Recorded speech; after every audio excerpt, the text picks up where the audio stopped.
ከፈለግህ ካነበብህ ራሴን ላስተምር ካልኩኝ ምንም ነገር መማር እችላለሁ። ዛሬ እንግዳችን ሳምራዊት ሞገስ ነች። ሳምራዊት ሞገስ በኢትዮጵያ ትራቨል ኢንዱስትሪ ላይ በጣም ትታወቃለች። ከትራቨል ቢዝነሱ በተጨማሪ ደግሞ የአበባ እርሻና የአትክልት እርሻ ቢዝነስ ላይ እየሰራች ትገኛለች።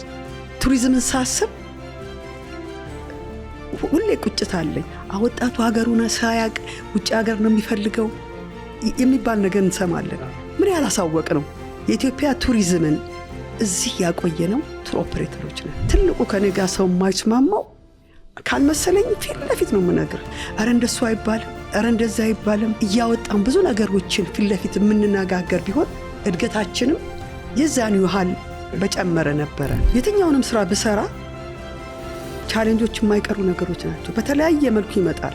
በጥፍር ቆሞ መስራት ማለት ቱሪዝም ነው። በቃ ገንዘብ አያያዝ የመቻልና ያለመቻል ሳይሆን ማንኛውም ሰው ወደ ቢዝነስ ውስጥ ከመግባቱ በፊት ባለቤቴ፣ እናቴ፣ ወንድሜ ሲሞቱ ሳይ ብዙ ነገር አላቸው፣ ምንም ነገር ይዘው አልሄዱም። በህይወት ዘመናችን አንድ ሌጋሲን ትቶ መሄድ፣ ሁለተኛ ግን ለራሳችን ጊዜ ሰጥተን ለራሳችን ሆነን ሀብታችንን ተጠቅመንበት እንለፍ ነው የምለው።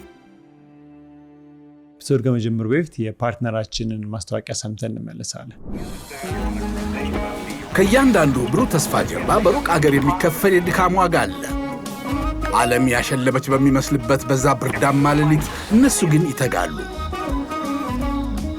ያ በሩቅ የሚፈሰው ላብ እዚህ ሀገር ቤት የደስታ ማዕድ ሆኖ ይቀርባል። ስኬታቸው በፈገግታ የታጀበ ሳይሆን በርቀት በብቸኝነትና በብርቱ መስዋዕትነት የታነጸ ነው። እያንዳንዱ ዝውውር ሁለት ዓለማትን የሚያገናኝ የማይታይ የፍቅር ድልድይ ነው። ለሚያደርጉት ውለታ ምስጋናን አይጠብቁም። የውስጥ እርካታቸው ብቻ በቂያቸው ነው። ርቀት ቢለያየንም በልባችን ግን አንድ ላይ ነን። ጨለማ ለነበሩ ቤቶች ብርሃን፣ ለሕፃናት ተስፋ፣ ለቤተሰብ ደግሞ እረፍት ይሰጣል። ዛሬም ነገም በዓለም ዙሪያ ላላቸው የጽናት ተምሳሌቶች አቢሲኒያ የልባችሁን መሻት ያደርሳል። ምክንያቱም የእናንተ ድካም የእኛ ሕይወት ነውና። አቢሲኒያ ረሚት፣ የፍቅር መንገድ፣ የትውልድ ድልድይ። አቢሲኒያ የሁሉም ምርጫ። ሰላም ዲናችሁ። ይህ ሜዲ ፖድካስት ነው። የዛሬ እንግዳችን ሳምራዊት ሞገስ ነች። ሳምራዊት ሞገስ በኢትዮጵያ ትራቨል ኢንዱስትሪ ላይ በጣም ትታወቃለች። ከ30 ዓመት በፊት ትራቨል ኢትዮጵያን መስርታ እስካሁን ትራንስታርግና ብዙ ነገር ትሰራ ቆይታለች።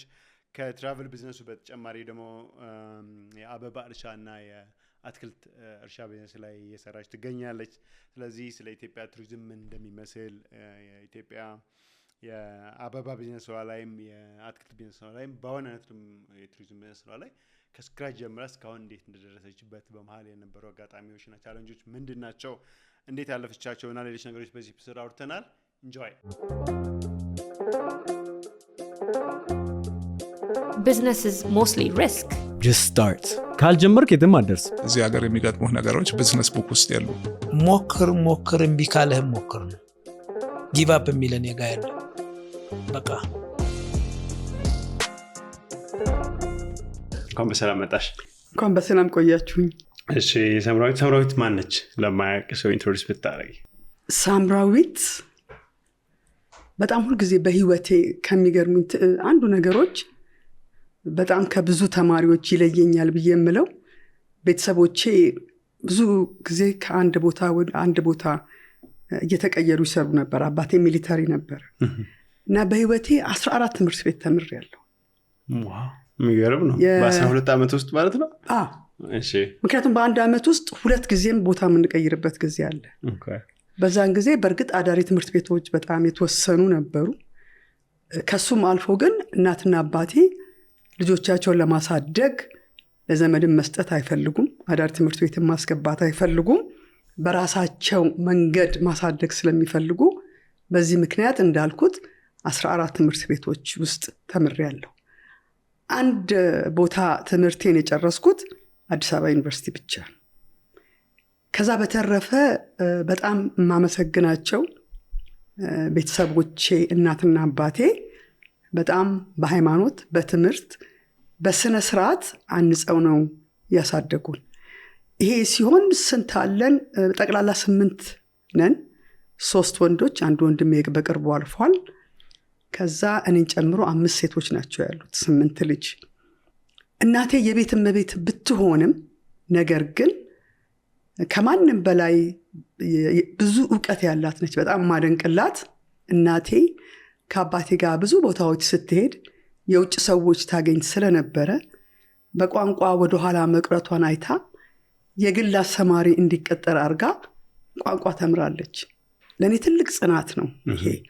እና እኔ እንግዲህ የወጣሁት በትምህርት ከሚያምን ዲሲፕሊን ከሚሰጥ ጠንካራ ቤተሰብ ነው። ስለዚህ የትራቭል ሐሳቡ የመጣልሽ ብዙ ስንቀሳቀሽ ስለነበረ ነው?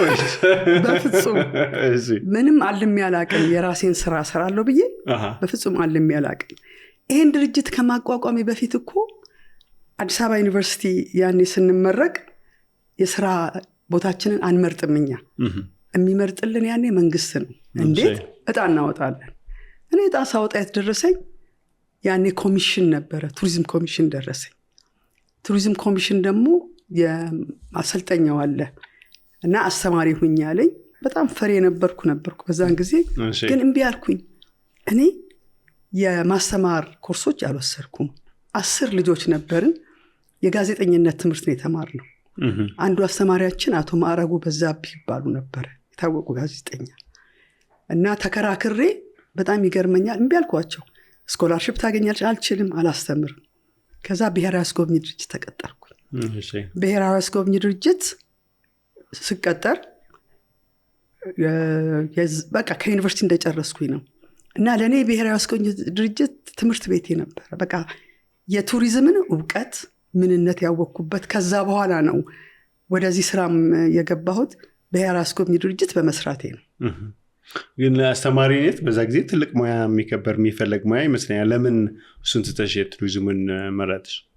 ቱሪዝምን መርጬ ሳይሆን አስተምሪ ስባል እኔ የተማርኩት ጋዜጠኝነት ነው። በዛን ሰዓት ጋዜጠኝነቱንም አልፈልገውም። ምክንያቱም ምን አይነት ጋዜጠኛ ለመሆን በዛን ጊዜም በጣም ከባድ እንደሆነ እና አይ እኔ አላስተምርም አልኩኝ።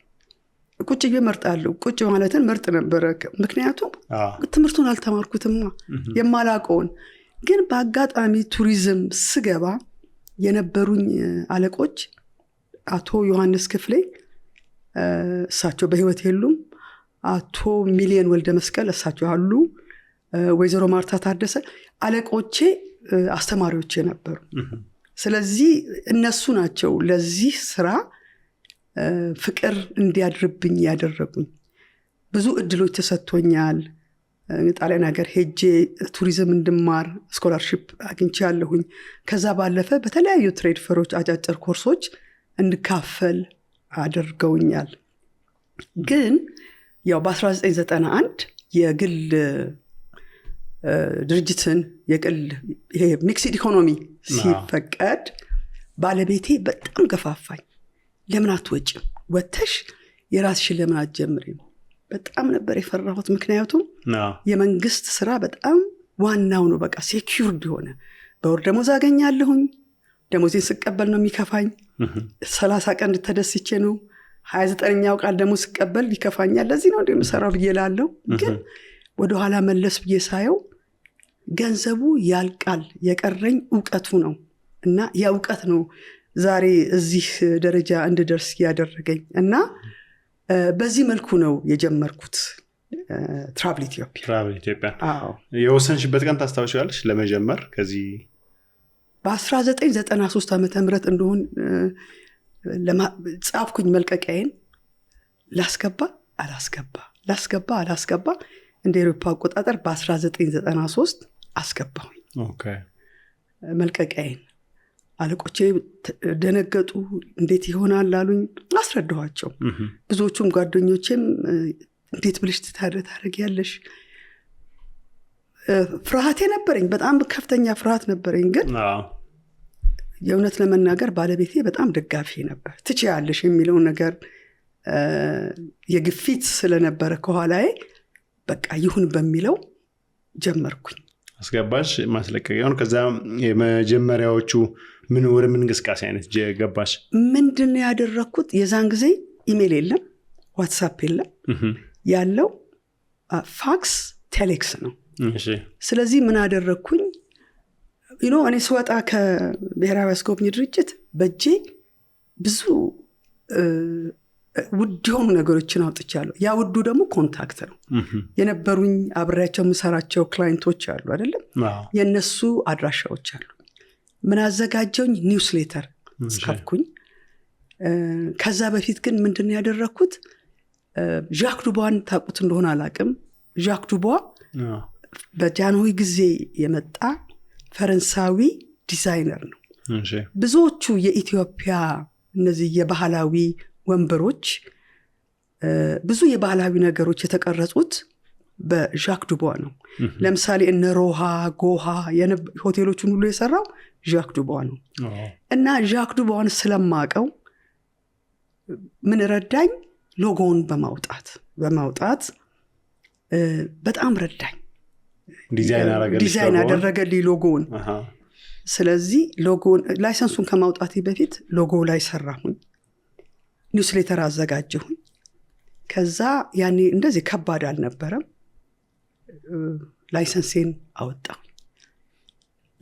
ላይሰንሴን ሳወጣ ግን መጀመሪያውኑ ኒውስሌተሩን በትኘዋለሁ ከላይሰንሱ በፊት ለብዙዎቹ ኮንግራቹሌሽን እንኳን ደስ አለሽ በመጀመርሽ እናስባለን እንመጣለን የሚል በጣም የሚያበረታታ ንግግር ነበረ የደረሰኝ እና ትንሽ ፍርሃቴ ረገብ አለ። ስጀምር የጀመርኩት ያኔ ከቤቴ ነው የጀመርኩት። ቢሮዎች ቤትሽ ነበር? ከሜንታ ቤት የጀመርኩኝ፣ ከዛ ሰርቪስ ውስጥ ገባሁኝ።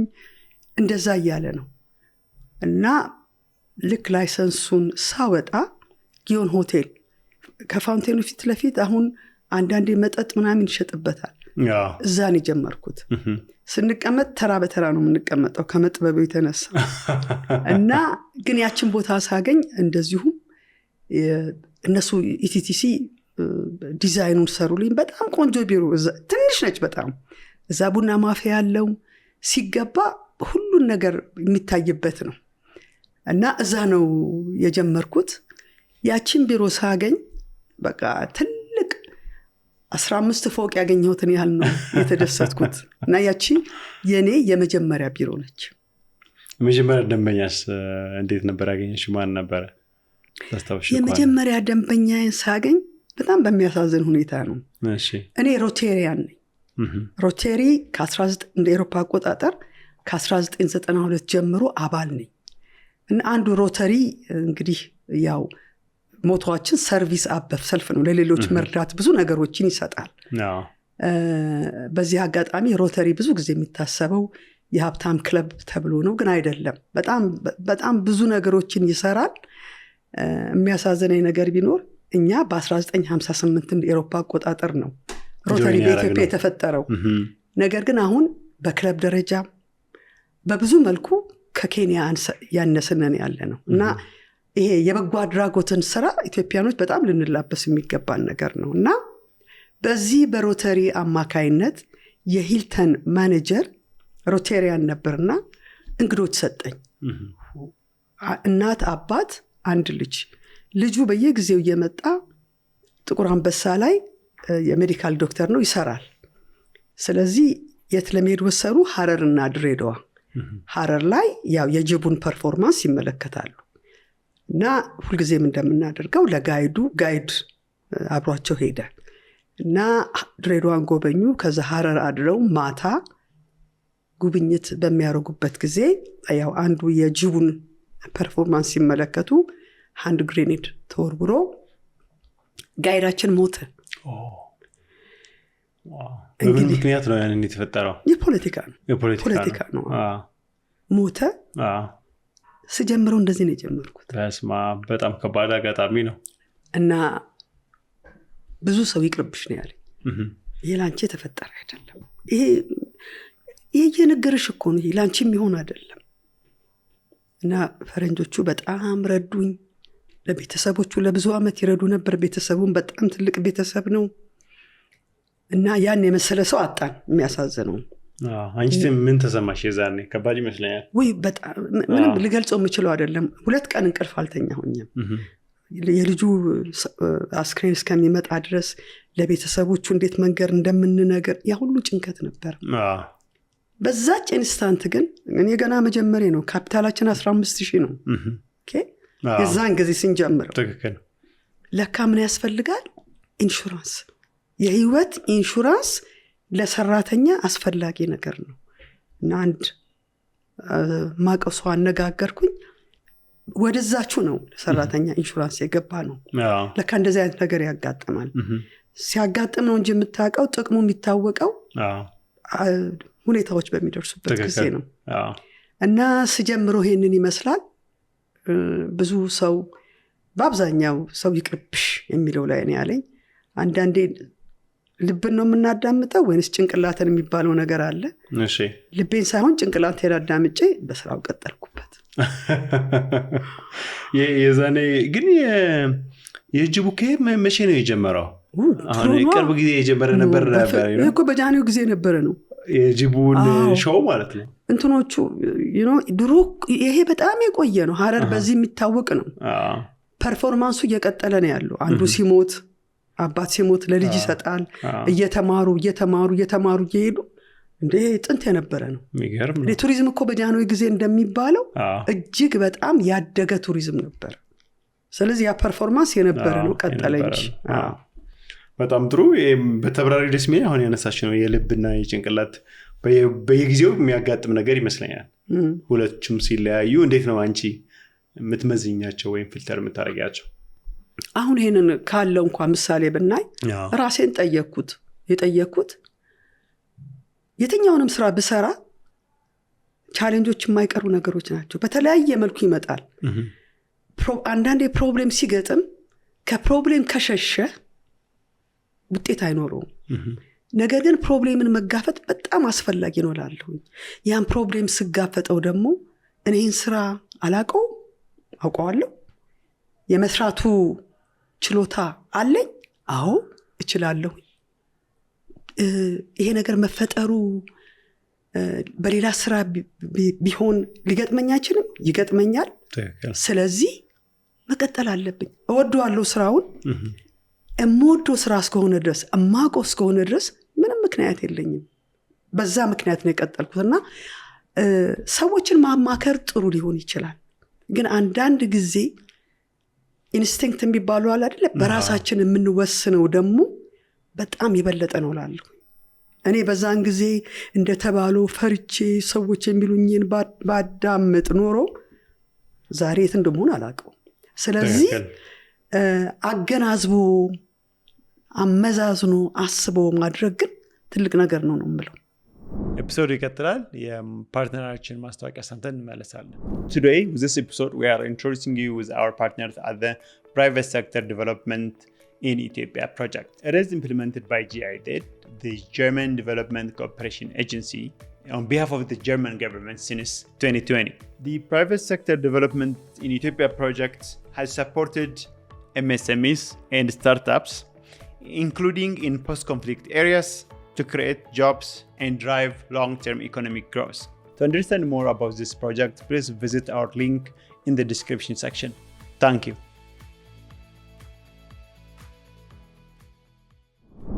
ከዛ ምን ሆነ ወሰንሽ? ሄድበታለሁ አልሽ። የሁሉ ቻሌንጅ ቢያጋጥምሽም ከባድ ነገር ቢያጋጥምሽም ከዛ በኋላ ምን ተከትሎ መጣ?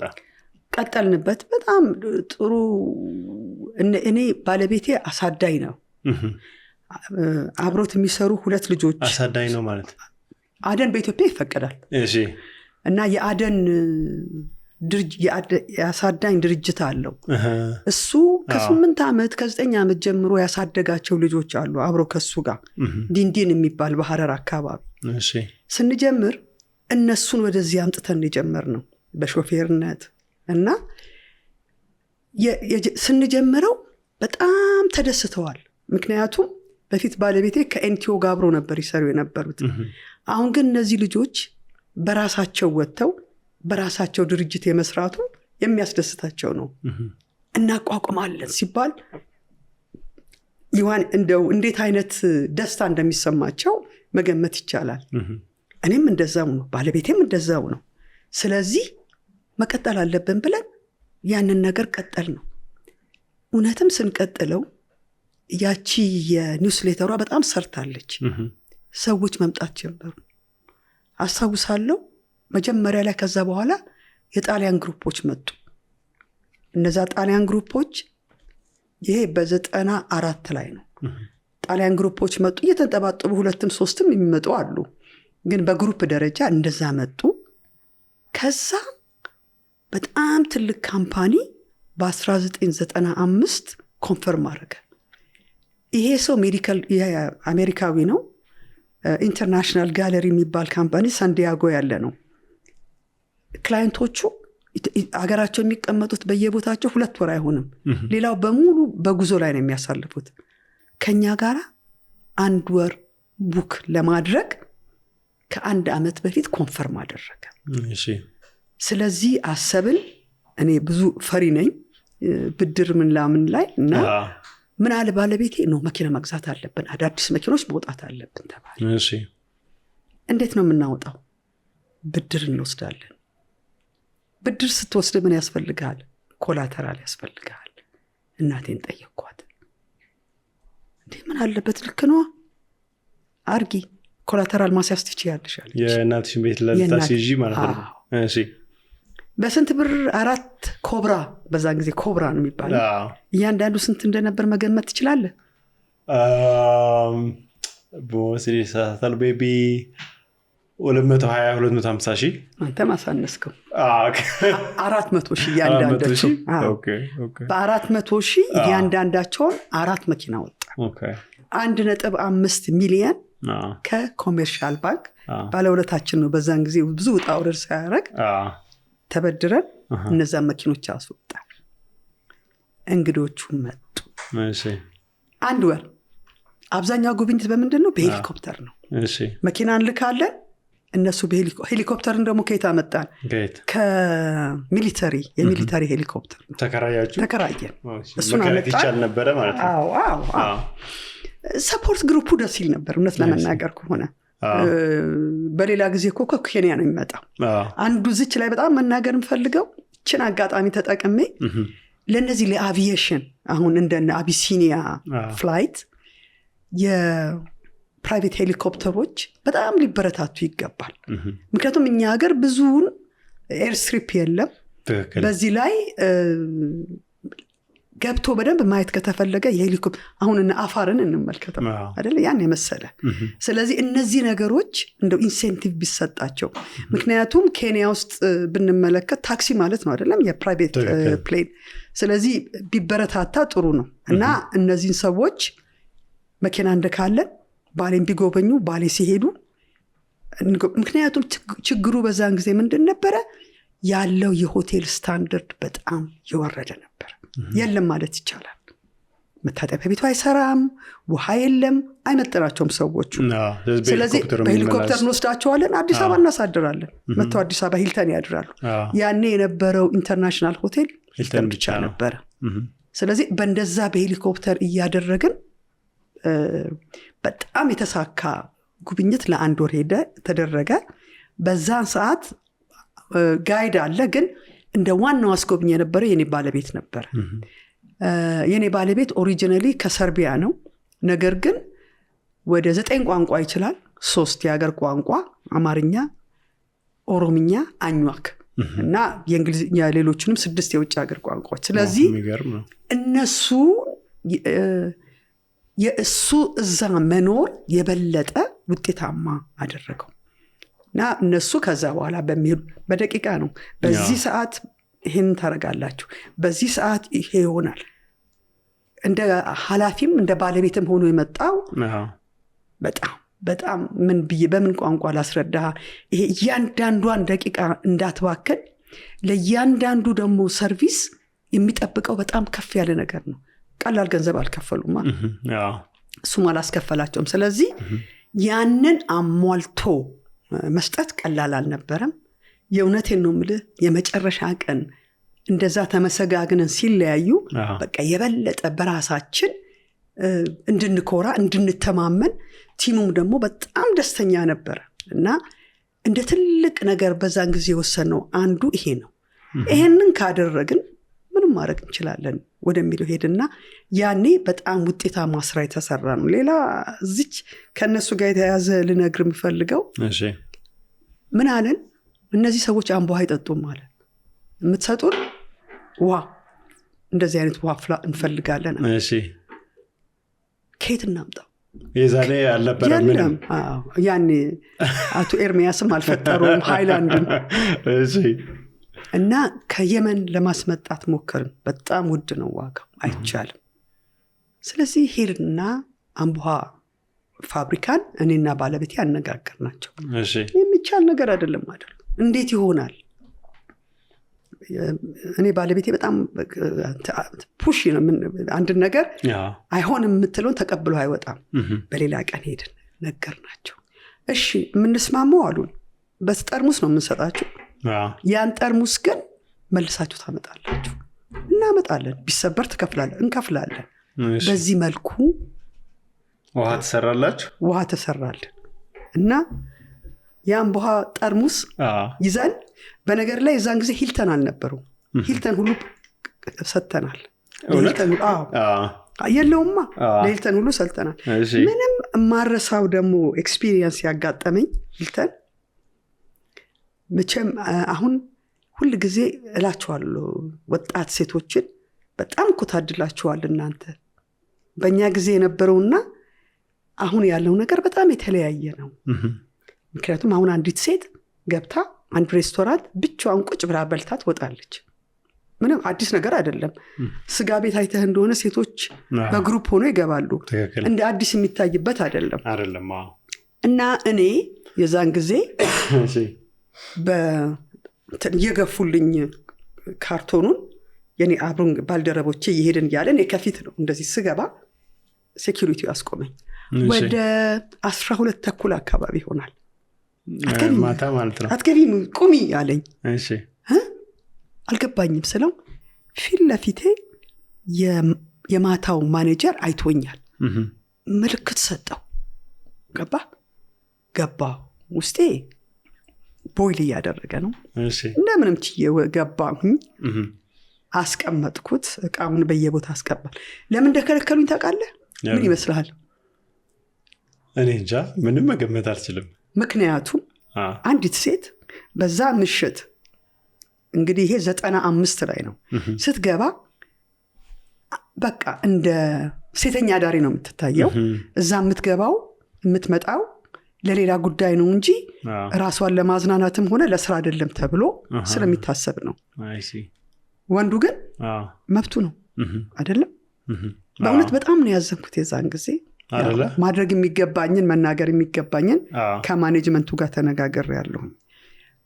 አሁን ትልቁ ፖይንቴ ምንድነው?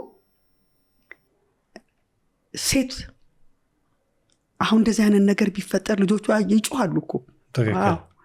እና ከሁሉ በላይ እንደው አንድ መናገር የምፈልገው እማናምንበት ነገር በሚደረግበት ጊዜ ከጀርባ አይደለም ማውራት ያለብን፣ ፊት ለፊት መተን መደረግ የሚገባውን መንገር ነው። እኔ ብያቸዋለሁ። በጣም የገረመኝ የዛን ጊዜ ምንድነው ማኔጅመንቱን ላናግር ሲሄድ ሴቶች አሉበት ማኔጅመንቱ ላይ። እናንተ ያላችሁ ይሄ ነገር የተከለከለው ነው ያልኩት። እና ይሄ አጋጠመኝ። ያምቦሃውንም በዚህ መልኩ ተወጣ ነው። ውሃው በቃ ፓኬጅ ውሃ አንቺ ኢንትሮዲዩስ ያደረግሽው ማለት እንችላለን ማለት ነው። አቶ ኤርሚያስ ነው። ግን ይሄ ነበር የሚገጥመን ቻሌንጅ፣ ቀላል አልነበር። አሁን እንደዚህ ሀገር ምድሩን ሊሞላው ትክክል። የዛኔ ሳይኖር ቀርቶ የሚገርም ነው። አሁን እንግዲህ መጀመሪያ ጀምረሽ አደጋ ደርሶ ወይንም ተደናግጠሽ ብዙ ሰውም አቁሚ ያለሽ ጊዜ ነበረ። ይሄ ደግሞ ብዙ ሳይርቅ በጣም የተሰካለሽ ጊዜ ነበረ። ይሄ አቁሚ ሲልሽ የነበሩ ሰዎች ይሄንን ስኬት ሲያዩ ያሉሽ ነገር ነበረ ይዛል። በእኛ ሀገር ስትመለከተው አፕሪሺዬሽን እኮ ብዙ የምታደንቃቸው ነገሮች የሉም። ብዙ ጊዜ ነቀፌታ ነው። አንዱ እንደ ኢትዮጵያዊ መማር ያለብን ምንድነው? ልንደጋገፍ፣ ልናድግ፣ ይሄንን ትውልድ ልናስተምረው የምንችለው መደናነቅን ስናቅ ነው። እኔ ብዙ ጊዜ አሁን ለምሳሌ ይሄ በወጣቱ ላይ ወጣቱ ሀገሩን ሳያቅ ውጭ ሀገር ነው የሚፈልገው የሚባል ነገር እንሰማለን። ምን ያላሳወቅ ነው በሀገርን ወቅ ፕሮግራም እንዲጎበኝ ምን ያህል አሳውቀነዋል? መጀመሪያ እኛ ነን እኮ ለምሳሌ ልጆች በምናሳድግበት ጊዜ ኃላፊነታችን የራሳችን ነው አይደለም? እኛ ምን ጀምረን ነበረ ከኮቪድ በፊት? አሁን ለምሳሌ የባንክ ውስጥ አለ፣ ኢንሹራንስ ውስጥ አለ። ልክ ሕክምና በክሬዲት እንደሚሰጥ ልክ ያንን ጀምረን ነበር። ግን ወዲያ ኮቪድ መጣና ተቋረጠ። አሁን ያው ለማንም ኑሮ ያልከበደበት ጊዜ የለም አይደለም? ለአንድ ቤተሰብ ልጅህን ወደዚህ ውሰድ እንደዚህ አድርጋ ቅድሚያ የሚሰጣቸው የትምህርት ቤቱ ብዙ ነገር አለ። ግን አሁንም ቢሆን ይህን ትውልድ ልናስተምረው ይገባናል፣ አገሩን እንዲያውቅ። ወቀሳ ነው አሁን የጀመርነው ምንድነው? ከወቀሳ ይልቅ ሰጥተናቸው በትምህርት ቤቱ አሁን ለምሳሌ በየትምህርት ቤቱ ሚዚየም እንዳያዩ ቢደረጉ ስለ ሉሲ ምን ያህል ያውቃሉ? ኢትዮጵያ የሰው መገኛ መሆኗን የቡና መገኛ መሆኗን ካሁኑ ነው አይደለም ያሳውቅናቸው መሄድ ያለብንና እኔ ሁሉ ጊዜ የምመኘው ምንድነው እንደው በሳምንት አንድ ቀን እንኳን ቱሪዝም እንደ ካሊክረም ውስጥ ገብቶ በየትምህርት ቤቶቹ ቢሰጥ አንድ የአገር መውደድ ይመጣል። ትክክል። አይደንቲቲ የምትገነቢው በዛ ነው። ስለዚህ እንደዚህ አይነት ነገሮችን ሳናረግ ትውልዱን መውቀስ ትክክል አይመስለኝምና እዛ ላይ ነው በጣም መስራት ያለብንና ሌላ ደግሞ ያው ቅድም እንዳልኩ የፊት ለፊት ሰዎች መሆን ይኖርብናል። እኔ ቅር ካለኝ ቶስት ማስተር ክለብ አንዱ የሚያስተምረን ምንድነው ብዙ እንትኖችን እንወስዳለን፣ አሳይመንቶችን እንወስዳለን። ያላስተማሪ ነው ያ ነገር የሚከናወነው። ነገር ግን ጋይዳንስ አለን፣ የማኑዋል አለ። በዛ መጨረሻ ላይ ግን አሁን ለምሳሌ ንግግር አድርገን የኔ ንግግርን ኢቫሉዌት የሚያደርገኝ ሰው ምን ጥሩ ነገር ሰራው፣ ምን ማሻሻል አለብኝ፣ ምን አፕሪሼት ያደርገኛል ወደፊትስ የሚለውን በደንብ ያስቀምጠኛል። ያ ምንድነው የሚሰጠኝ? በቃ ኮንስትራክቲቭ የሆነ ክሪቲሲዝም ይሰጠኛል። ብዙ ጊዜ ሰዎች አሁን አንድ ሆቴልም ሄደህ ታመሰግናለህ፣ ግን የጎደለውን ደግሞ ስትናገር መቀበል ይኖርባቸዋል። እኔ በጣም አሁን ሆቴል ሄጄ ያቺ ናፕኪን እንዲህ ብጥቅጥቅ ብላ ተነስታ ለሁለት ተደርጋ ስትቀርብ ከምከፍለው ገንዘብ ጋር ሳየው ያ ናፕኪን አንድ ቢሆን የሚያበጣውን መጥና ያቺ በመሆኗ የምታመጣው የለም። እዚህ ጠረጴዛው ላይ ያለው የገበታው ልብሱ ናፕኪኑ የተንጠባጠበበት ያልነጣ ያልታጠበ ሆኖ አይተህ ስትናገር ለነሱ እድገት ነው። እኔ አይተህ ዝም ብለህ መውጣት ትችላለህ አይደል? ግን ለነሱ ስትናገር እንዲማሩበት ነው። የሚቀበልህም አለ የሚከፋውም አለ። እና እንደ ኢትዮጵያዊ መማር ያለብን ፊድባኮችን መቀበል መቻል አለብን። በእርግጥ ስንናገር የድምጻችን ኢንቶኔሽኑ እንዴት አድርገን እንደምንናገር ጥንቃቄ ሊገባው ይችላልና ቶስት ማስተር የሚያስተምር አንዱ የኮንስትራክቲቭ ክሪቲሲዝምን መቀበል ያስተምረናል። በጣም የተወሰኑ ኢቨንት ሴሽኖች ይጃለሁ። የትኛው ክለብ? ይሄ እዚህ የቦሌ ጁፒተር አካባቢ የነበረው ነው። ጁፒተር ክለብ ይባላል። ጁፒተር ነው የሚባለው። እና እንዳልሽው ኦርጋናይዝድ ቁጭ ብሎ ኖት ይይዛል አንቺ ፕሬዘንት ስታደርጊ። ከዛ ፊድባክ የሚሰጥበት ጥሩ ነገር ይሄ ነው፣ ጥሩ አይደለም፣ ይሄ ነው፣ ወደፊት የሚሻሻል ይሄ ነው የሚል። ግን ኢትዮጵያ በአብዛኛው አይ ቲንክ ብዙ ይሄ ፊት ለፊት የሆነ ከማክበርና ከመውደድ የተነሳ ከማሰብ የተነሳ ኮንፍሮንቴሽን የሆኑ ውይይቶች ብዙ የሚታይበት እንትን አይደለም። በቤተሰብ ሊሆን ይችላል፣ በቢሮ ሊሆን ይችላል፣ በተለያየ ሴታፕ ሊሆን ይችላል። ማክበር ትለዋለህ? ይመስለኛል ማክበር ይባላል። እኔ እንደ ማክበር አልወስደውም። እኔ የምልሽ በአክብሮት ያንን ቻሌንጅ ማድረግ አሁን ከመናቃር ለሚመነጨው ለማለት ፈልጌ ነው። እኔ ደግሞ አለማድረጉ ማክበር አይደለም፣ እሱን ነው። ስለዚህ ማድረግ ይቻላል። ትክክል። ሃርድ ቶክ የሚባለው አለ አይደል? እንዴት የሚያፋጥጡ አይደለም? ስለዚህ እኔም አሁን ምንድነው የኛ ሀገር አባባል አለ አይደል? ለሰው ጆሮ ግንዱ አይታየውም። የኔን ስተት የማይታዩኝ ብዙ ነገሮች አሉ። ማን ነው የሚነግረኝ? የሚያውቀኝ የሚቀርበኝ ነው። ያንን ደግሞ እኔ ሲነገረኝ መቀበል መቻል አለብኝ። ፐርፌክት እኮ አይደለም፣ ማናችንም ሁሉን ነገር የምናሟላ ሰዎች አይደለንም እና በዚህ ማመን ይገባናል። ትክክል። እኔ ምዝማማ ነው። እና ያው አስተያየት የሚሰጠው ደግሞ የሚሰራ ሰው ነው። የማይሰራ ቁጭ ያለ ሰው አሳይት መስጠት ነው እንጂ ልትሰጪው ማትችይም አንቺ ትክክል ሁሉ ጊዜ የሚንቀሳቀስ ሰው ላይ ነው ያን ነገር የሚኖር የሚችለው ሶ እንዴት ያደገ ሄደ ትራቭል ኢትዮጵያ ግን በሂደት ነው ከነዛ ትልቅ ፕሮጀክት በ1995 ሰራችሁ ከዛስ እንዴት ያደገ ሄደ በጣም ብዙ አጥሮች ነበሩ በመሐከሉ ልክ የቤቱን ኮላተራል አሲዘን 4 መኪና ወጣን አላልኩም በ1995 ከዛ በኋላ ምን መጣ ትንሽ መክፈል እንደጀመርን የኢትዮጵያና የኤርትራ ጦርነት ተጀመረ እሺ ያኔ በቃ ልቤ ቀጥ ልትል ምንም አልቀረም ነው በኔ ምክንያት ቤቱ በጣም ግን ታግለን ምን ብለን ጽናት ነው የሚባለው 5 ዓመት የሰጡንን በ2 ዓመት ጨረሰ እውነት ተሎ ብላችሁ በ3 ዓመት 5 ዓመት የሰጡንን በ3 ዓመት ጨረሰ ዋው እና ያ ትልቅ ያለፍንበት ጭንቀት ቀላል አይደለም በጣም ከባድ ነው የኛ የቱሪዝም ስራ ከአንድ ቀጥታ ኢንስቲትዩት ጋር ብቻ አይደለም የምንሰራው በጣም ብራንች አውት ያደረገ ነው እና በጥፍር ቆሞ መስራት ማለት ቱሪዝም ነው በቃ በመጨረሻ ያው ክላይንቶቻችንን ማስደሰት ይኖርብናል ሆቴሉ ጋር ስተት ቢኖር የኔ ስራ አይደለም ሆቴሉ ነው አይደለም ጋይዱ ጋር ቢኖር የኔ ነው የኔ ስተት አይደለም ብዬ አይደለም ሁሉንም ኮሌክቲቭሊ በጥሩ ሁኔታ ሰርቼ ማሳየት ነው ያለብኝ ክላይንቱ ለከፈለው ይፈልገዋል አይደለም የከፈለው ማግኘት ይኖርበታል ሰርቪሱን ያንን ለማድረግ መታቀው ይመስለኛል ምን ያህል አስቸጋሪ እንደሆነ በጣም በየቀኑ አሁን ትልቁ ነገር ምንድነው ደስ የሚለው ብዙ ጋይዶች አስጎብኚዎች አሉ በጣም ጎበዞች ፕሮብሌምን ሶልቭ የሚያደርጉ አሁን ለምሳሌ አንዳንድ ጋይድ አለ እነዚህ አሁን ፕሮፌሽናል የምትላቸው ኦን ዘ ስፖት ፕሮብሌሙን ሶልቭ ያደርጋሉ እንግዳው ተጨማሪ ነገር ይፈልጋል ሲባል አንዳንዱ ደውሎ ይጠይቃል የምትደውልበት ስልክ እኮ ይሄንን ይገዛዋል እዛው መወሰን ትችላለህ ያኛው ግን ይሄን ያደረኩት በዚህ ምክንያት ነው ኦን ዘ ስፖት ይወስናል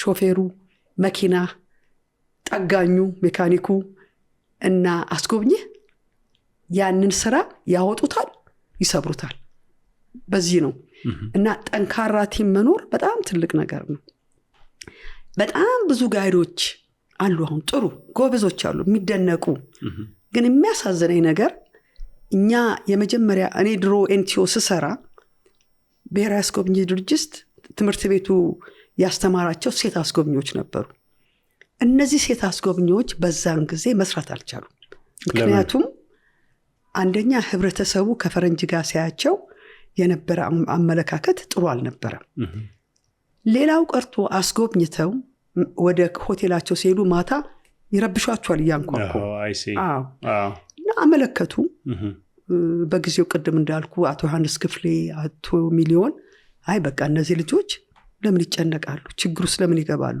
ወደ ምነት ገቡ ቢሮ ውስጥ እንዲሰሩ ተደረገ እኔ ስራዬን ሲጀምር መጀመሪያ ያደረኩት ሴት ጋይዶችን ሪክሩት ማድረግ ነበር ሴት ጋይዶች ነበሩ እሺ በተለይ የማረሳት ሴት ጋይድ አለች በህይወቴ በጣም ማደንቃት ማህሌት ትባላለች ማህሌት አሁን አሜሪካን ሀገር ነው ያለችው ማህሌት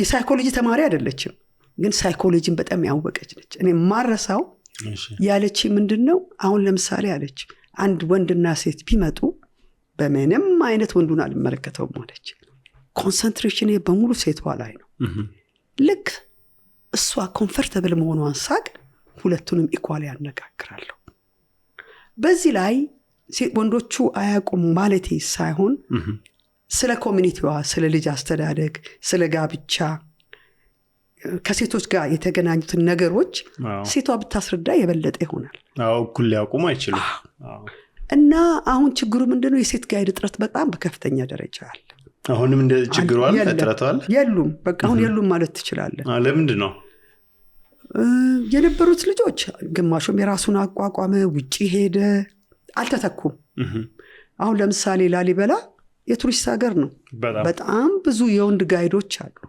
ባለፈው የነ ወይዘሮ ንግስት ዶክተር ንግስት ካምፓኒ ካዌ ሴት ጋይዶች እንዲሰለጥኑ አድርጓል።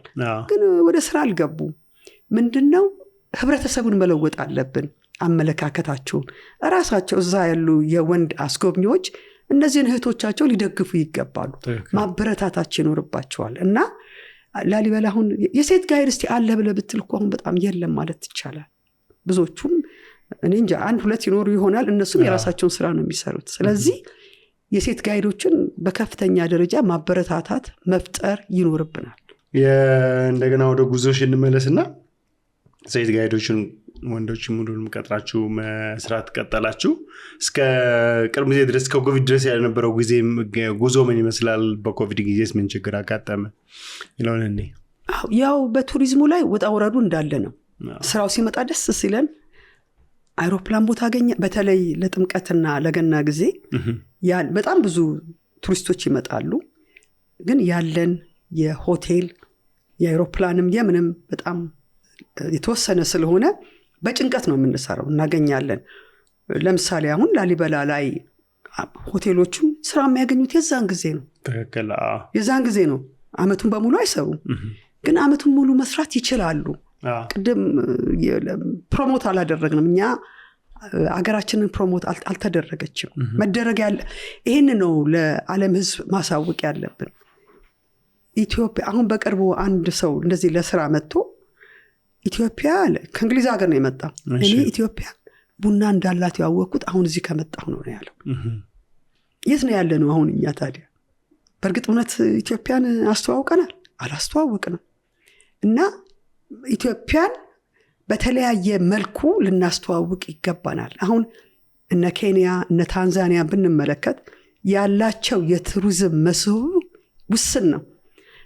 እኛ ጋር የሚመጣ ቱሪስት አንድ አይደለም የሚመጣው፣ ደግሞ ነው የሚመጣው። ምክንያቱም አገሪቱ ሰፊ ነች፣ መስህቡም የዛኑ ያህል ሰፊ ነው። ስለዚህ የሚያስፈልገን ምንድነው? እንደነ ኢትዮጵያን ኤርላይንስ እንደታወቀበት ኢትዮጵያን ኤርላይንስ ኤጀንት አለው፣ ኢትዮጵያን ኤርላይንስ ቢሮ አለው። ምን አለበት እኛ አንድ ዩሮፕ፣ ኤዥያ እና አሜሪካን ሀገር የሚፈጠርበት። ይሄንን እኮ ደግሞ ከተፈለገ የግድ መንግስት መሆን የለበትም። ብለሲንጉን ከተሰጠ የግሎችም ማድረግ ይችላሉ። እና እንደዚህ አይነት ነገሮች እስካልተደረጉ ድረስ ልናስተዋውቅ አንችልም። ያ አንዱ ነገር ነው። በቂ ትውውቅ ኢትዮጵያ አላገኘችም በፍጹም። አሁን ብዙ ችግሮች ነበሩ፣ የሆቴሎች ችግሮች በብዙ መልኩ አዲስ አበባ ውስጥ አሁን በቂ ሆቴሎች ተፈጥረዋል። ከአዲስ አበባ ውጭም እንደዚሁ አኮሞዴሽኖች ተሰርተዋል። ኢትዮጵያ ሰላሙን ካገኘች የቱሪዝም መስህብ የቱሪዝም ስራ ከየትኛውም የበለጠ ቡና ከምንለው የበለጠ ገቢ ያመጣል የሚል ከፍተኛ እምነት አለኝ። የስራ ፈጠራውም እንደዚህ እና ምንድነው ይሄንን ነገር አድሬስ መደረግ አለበት በደንበኛ።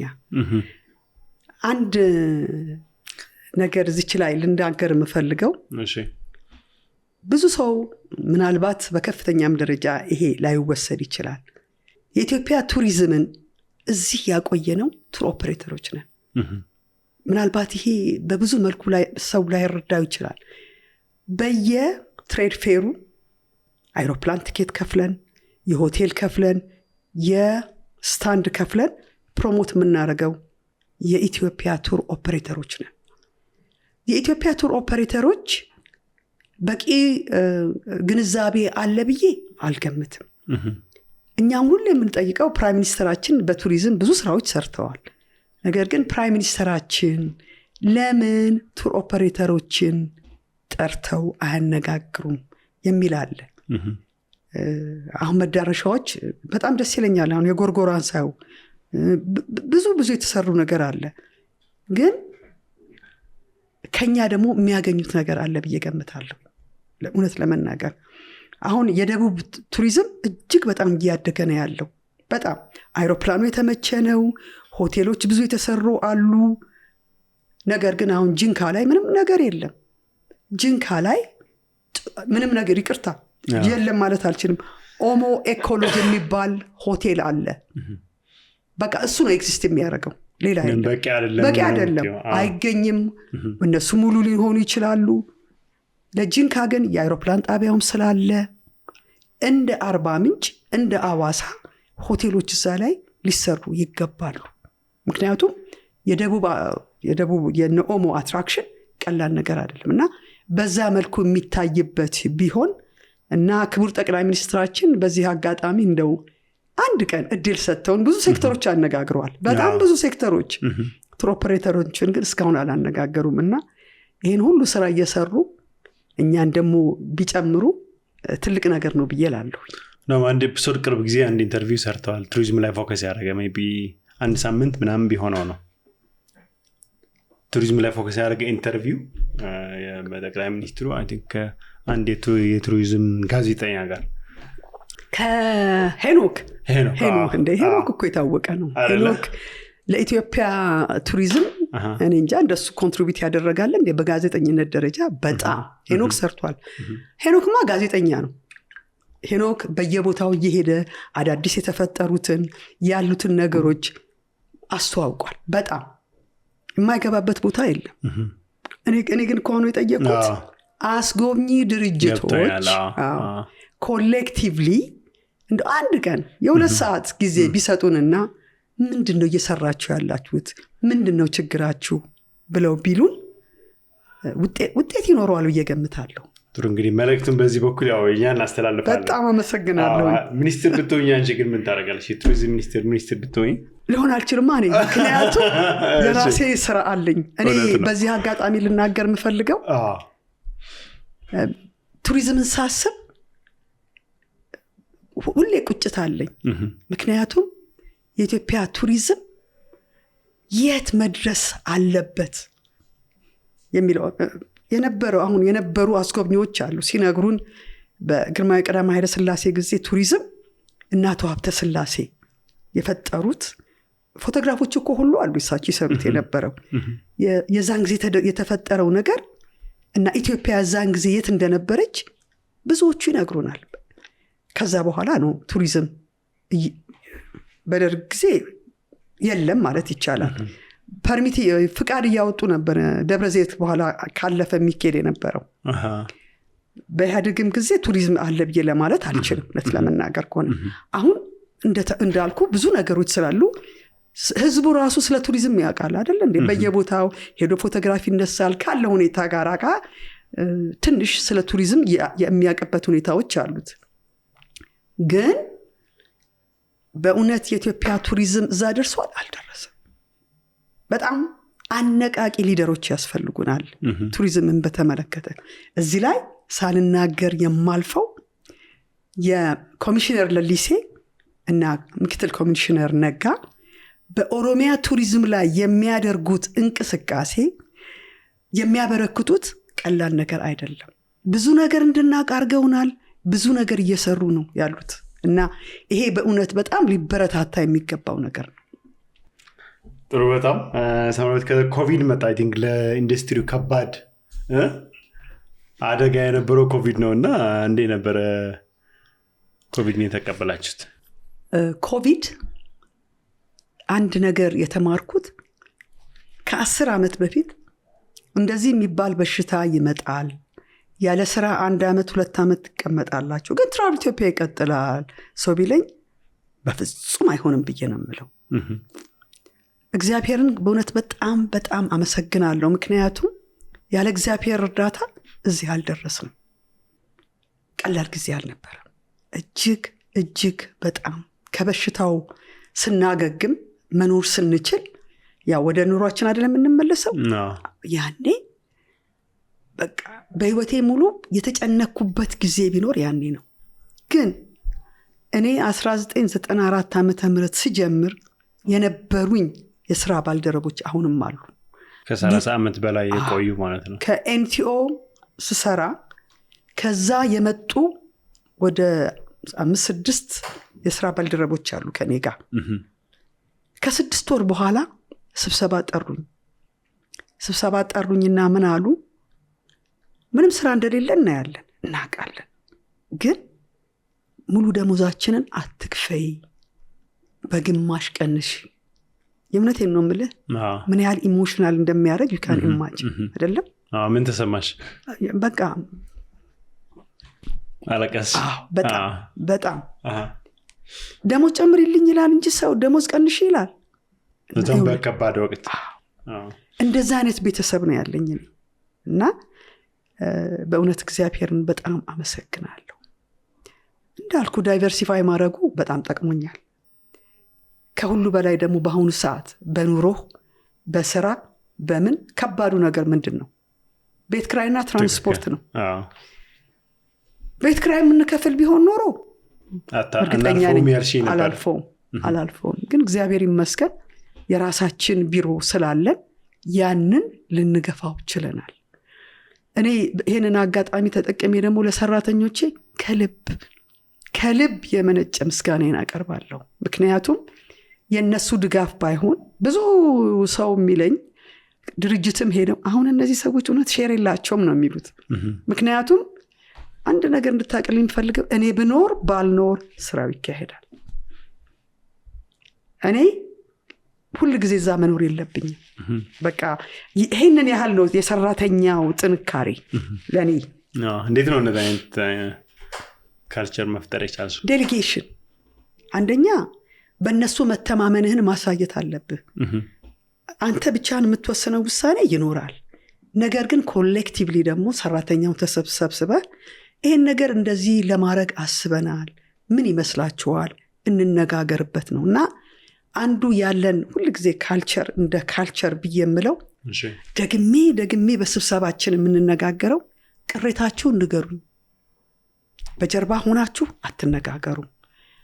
ጥፋት አለ የምትሉት ከሆነ በእኔም በአሰራሩም በምኑም ፊት ለፊት እንነጋገር ነው። ስለዚህ ይሄ አለን መተው ስብሰባ ላይ አንዱ ቢያስቸግረው ይናገራሉ። ይሄ ትልቁ ነገር ለኔ ብየምለው ይሄንን ነው። ሁለተኛ አንቺስ ተቃውሞ መናገር ይችላል? ይናገራል? በሚገባ በዚህ ጊዜ ነገር ቅር ብሎናል አለ እና እንዳላደረግሽ በዚህ ጊዜ ነገር አንቺስ ምን ይሰማሻል? ለዛ ሲሆን ኮንፊደንሱ ደስ ይለኛል።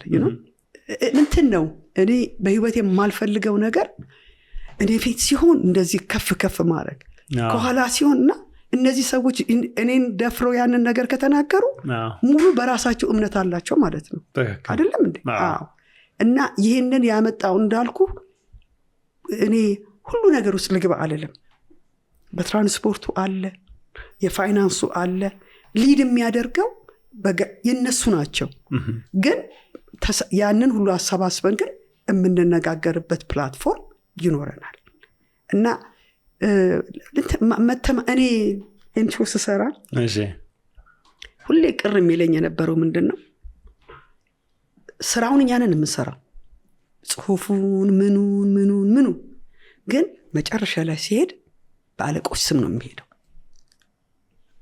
ኦነርሺፑ ሌላ ይሆናል ማለት ነው። ከዛ ደግሞ በአብዛኛው የሚሄዱት ውጭ እነሱ ናቸው። ከስር ያሉ ባለሙያ አይሄድም። እና እኔ መጀመሪያ ስራ ስጀምር ያደረኩት ምንድነው ለልጆቹ የሚገቡት አሁን ለምሳሌ የመጻጻፍ ኢሜል አለ አይደለ? ትሬኒንግ እንሰጣለን። እኛ ልጅቷ ይሄንን ነገር ለመስራት ትችላለን ብለን ስናምንባት በስሟ ትልካለች። በስሟ እዛ ላይ እኮ ስምህን ስታየው ቀላል ይመስላል አይደለም። የውስጥ ደስታ፣ በራስ የመተማመን እምነት ይመጣል። ስለዚህ አንዱ የፈጠርንበት መንገድ ይሄ ነው። በሌላ በኩል ግን ምነግርህ የኛ ስራ ደግሞ በጣም ለሌብነት የተጋለጠ ስራ እጅግ በጣም። ለምሳሌ አሁን አንድ ሰው የሚሰራ እኔ አልተሰረኩኝም ብዬ አልልህም። አንዳንዴ አይተህ የምታልፈው ነገር አለ። ለምሳሌ እዚህ የሚሰራው ሰው ዛሬ ለአንዱ ካምፓኒ እኛ ይህንን ያህል ዋጋ ሰጠን። ለአንድ ሰው ተደውሎ እኛ ይህንን ሰጠናል፣ አድራሻው ይሄ ነው እና እናንተ ዋጋ ቀንሳችሁ ስጡና ኮሚሽን እንከፍላለን የሚሉ አሉ። ይሄ በተቀጣሪ ሰራተኛ ብቻ አይምሰልህ፣ ባለቤቶች እንደዛ የሚያደርጉ አሉ። እውነት? እኔ አንድ ያጋጠመኝ ልንገርህ። ይሄ በ90ዎች ውስጥ ነው።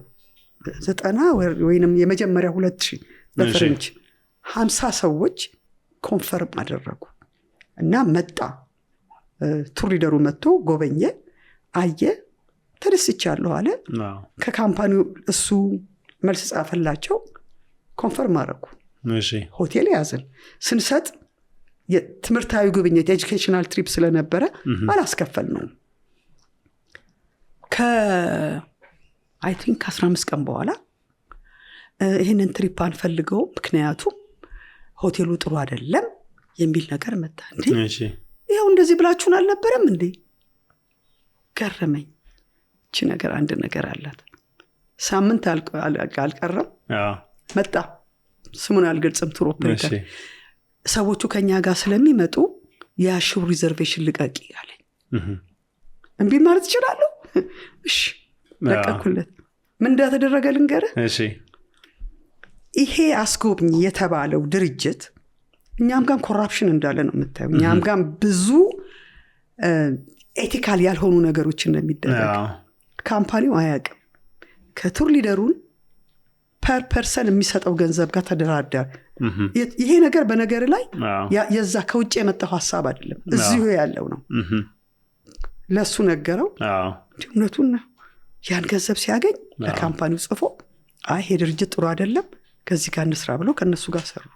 እንዲህ ይደረጋል እና የምናልፍበት ቀላል አይደለም። ብዙ ድርጅቶች ካንተም እኮ ይወስዳሉ። እኔ ይሄንን ስልህ ማንም ሰው አይሻሻል ብዬ አይደለም። እኔ ኤንቲኦ ስሰራ ልክ ከዩኒቨርሲቲ ስወጣ 500 ብር ነበር የሚከፈለኝ። ብዙ ነው ያኔ 500 ብር። 10 ዓመት ሰርቼ ስወጣ 650 ብር ነው የሚከፈለኝ። ግን በኤንቲኦ ኢን ሚሊየንስ ቢሊየንስ የሚቆጠር ዕውቀትን ይዤ ነው የመጣሁት። እኔ ያንን የተውኩበት ስራ ለማደግ ነው አይደል? ትክክል። ኢን ዘ ሴም ቶክን እነዚህ ሰዎችም እኔ ጋር የሚሰራም አይደግ አልልም። 4 ልጆች የራሳቸውን ድርጅት ከፍተዋል። ዊዝ ብሌሲንግ ነግረውኝ አውቄ ነው። በተለይ ከአንዷ ልጅ ጋር መኪና ሁሉ የምንከራይበት እንወስዳለን። ከሁለቶቹ ጋር መኪና እንወስዳለን፣ ኮላቦሬት እናደርጋለን። ኤቲካል በሆነ መንገድ የሚወጣ ሌላ ነገር ነው።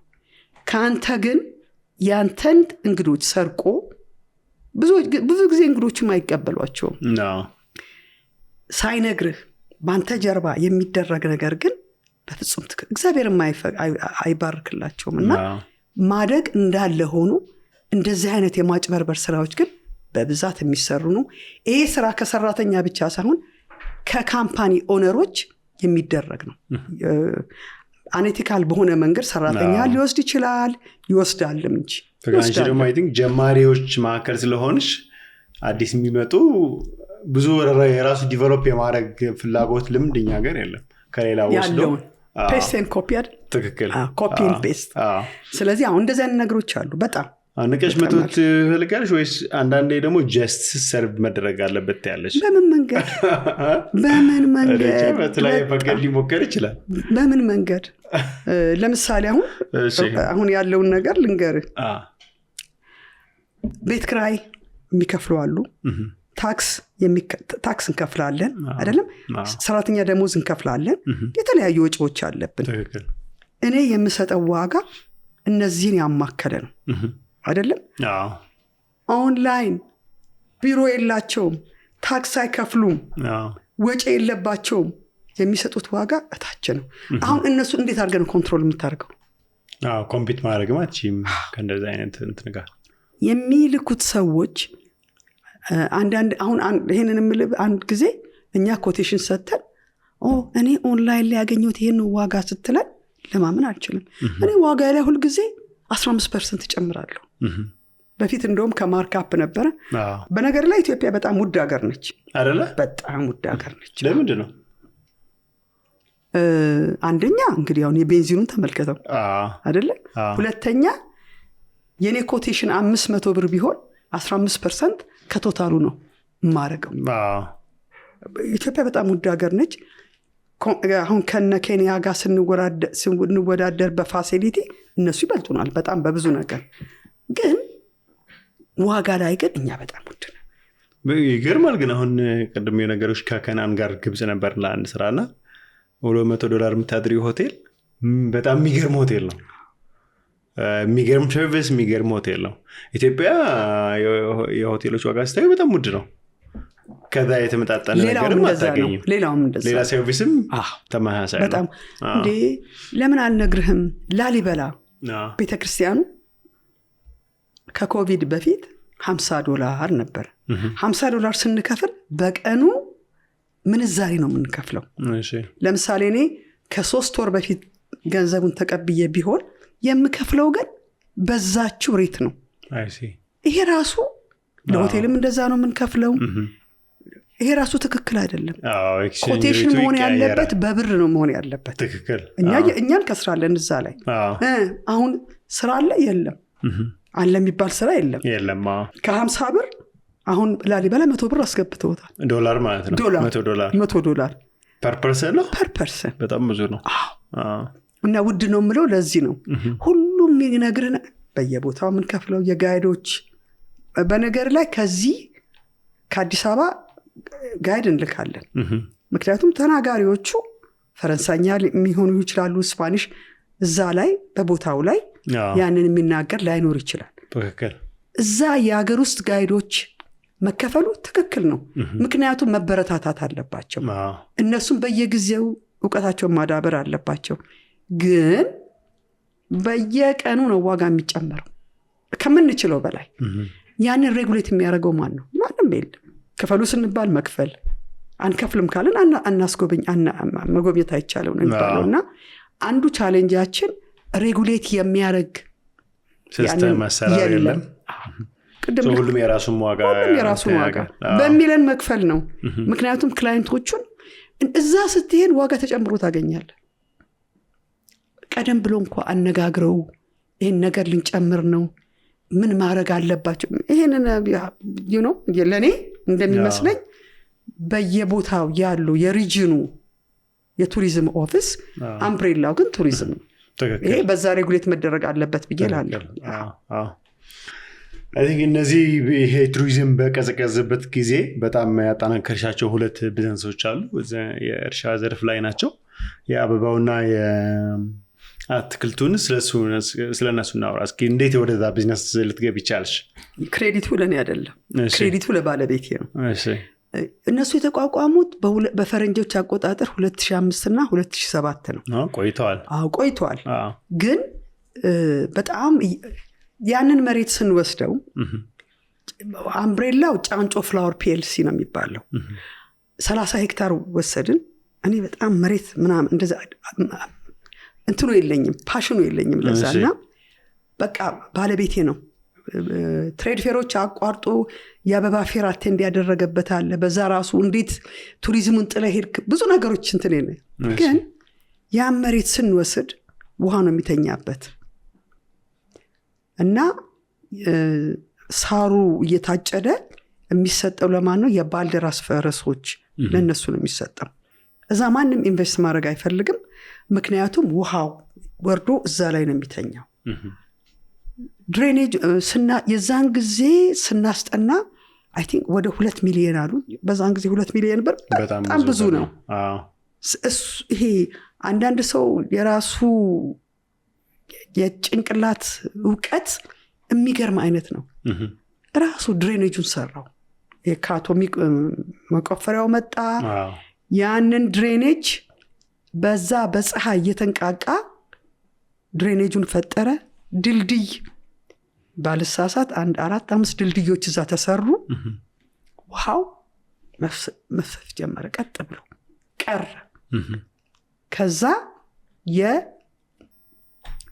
ተፈጠረ። እንደገና የዳች ካምፓኒዎች አፕሮች አደረጉን። አሁን በአበባው ላይ የዳች ካምፓኒዎች አሉ 2 እና እኛ ነን። በአትክልቱ ላይ ግን በራሳችን ነው እንትን የምንለው።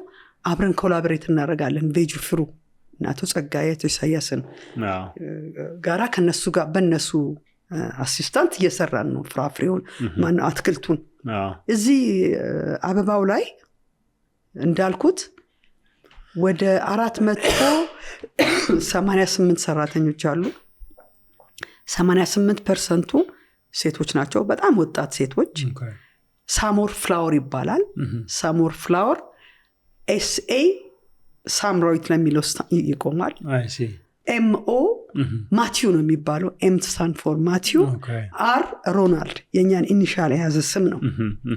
እና ይሄ ድርጅት የመጀመሪያ ድርጅት ነው ዲስኤብል የሆኑ ሰዎችን ሲቀጥር መናገር መስማት የማይችሉ በጣም ፕሮዳክቲቭ የሆኑ ሰዎች ናቸው። አንዲት የምታሰለጥናቸው አሜሪካዊ ቦታ የሚቀጥርላት አታን በአንድ ጊዜ 35 ሰዎች ቀጠርን። ሁሉ ሰው ወሰዳቸው። ምክንያቱም አይናገሩም፣ አይሰሙም። ያላቸው ኮንሰንትሬሽን በጣም ሃይ ነው። አሁን እኛ ጋር 2 ናቸው የቀሩት። ሌላ ሰው ይፈልጋቸዋል። ሄዱ። እንዴት ግን ኮሚኒኬሽን ማኔጅ ማድረግ ትችላላችሁ ከነሱ ጋር? ዴይሊ የሆኑ ነገሮች ይኖራሉ አይደል? በሳይን ብትነግራቸው ያውቃሉ። እነሱ እንትን ይላሉ። እንዴ ጭንቅላት እኮ የትም የለ ከኔ እኔ እንጃ በ10 እጥፍ ጭንቅላታቸው ይሰራል ብዬ ነው የምለው። ዲስትራክሽን ይቀንሳል እኮ ከሌላ ያ የለም ነገር ላይ ፎከስ ማድረግ ያስችላል። ኮንሰንትሬሽናቸው በጣም ሃይ ነው አይደለ? እና እነሱን ለመጀመሪያ ጊዜ ነው እንትን ያልነው። በጣም ወጣት ሴቶች ናቸው ያሉት። በዛኛው ደግሞ ላይ ወደ 200 የሚደርሱ ሰራተኞች አሉ። ግን ሊጨምርም ይችላል፣ ምክንያቱም ለጊዜው የሚቀጠሩ አሉ። ትክክል፣ ወቅቱ ሲመጣ። እና ከማኔጅመንቱ በጣም ጥቂት ነው። 90% ከዛው ቦታ ነው የሚቀጠሩት። እስካሁን 3 ትምህርት ቤት ሰርተናል ለአካባቢው። ውሃ ከራሳችን ነው የምናወጣው። ቆይቷል። ከሶማሌ ተፈናቅሎ የመጡት ቤት ተሰርተዋል። ውሃ ከኛ ጋር ነው የሚወስዱት፣ ኤሌክትሪክ ከኛ ጋር ነው የሚወስዱት። በጣም ደስ የሚለኝ በተለይ የሴቶች ህይወት በዛ አካባቢ ተቀይሮ ማየት በጣም ደስ ይላል። አንዱ ቻሌንጃችን ምንድን ነው? ወጣት ሴቶች ናቸው። ሲወልዱ ልጅ የሚጠብቅላቸው ስለሌለ አይመጡም፣ ስራቸውን ያቋርጣሉ። ከራሳቸው የኢኮኖሚክ ኢንዲፔንደንሲ ይወጡና ጥገኝነት ላይ ነው የሚሆኑት። ገንዘብ ልጅ ሲኖር ያስፈልጋል። መንግስት ተስፋ አለኝ በኤክስፓንሽን ላይ ቦታ ጨምሮልን እዛ ነርሰሪ ለማድረግ ነው። ልጆቻቸውን ይዘው መጥተው እዛ ለማጥባት አውለው ማታ ይዘው እንዲሄዱ ለማድረግ ነው። ይሄ ማንም ሴት ልትደገፍበት የሚገባው ነገር ነው። የተፈጥሮ ጉዳይ ነው። ልጅ መውለድ አለባቸው፣ ልጅ ማሳደግ አለባቸው። እና በዛ በኩል በጣም ጥሩ እንቅስቃሴ ነው ያለው። እኛ በኮቪድ ጊዜ ነው እነዚህ ስራዎች በጣም አደጉ ብዬ የምለው። ምክንያቱም ኢትዮጵያን ኤርላይንስ ይመስገን በጊዜው የፓሴንጀሮችን ፍላይት ወደ ካርጎ ለውጦ በዛን ሰዓት ብዙ አይሮፕላኖች ባቆመበት ጊዜ ኢቨን ከአፍሪካ ውስጥ የማይከድበት ጊዜ ኢትዮጵያን ኤርላይንስ ኢን ፉል ፍሌጅ ይበር ነበርና በጣም እንዲዳረስ ያደረገው የዛን ጊዜ ነው። 2 አይነት አበባ እናበቅላለን። አበባው አስትሮሜሪያ እና ስታትስ ይባላል። አስትሮሜሪያን ከሌላው የአበባ የሚለየው ከጽጌረዳ የ3 ሳምንት ቬዝ ላይፍ አለው። ብሉም እያደረገ ነው የሚቀጥል። ስታቲስ እስከ ዓመትም ይቆያል። ደረቅ አበባ ነው ያለው። እና ብዙ ጊዜ ያው በሙሉ ኤክስፖርት የምናደርገው ወደ ሆላንድ ነው። አሁን ወደ ሩዋንዳ ለማድረግ እየተንደረደርን ነው። ወደ ሌሎችም አፍሪካ ሀገር ለመደብ ምክንያቱም ሆላንድ ሄዶ ከሆላንድ ወደ ሩዋንዳ ይሄዳል፣ ከሆላንድ ወደ ሌላ ሀገር ይሄዳል። እኛ ለምን ቀጥታ አናደርግም ወደሚለው እየሄድን ያለ ነው።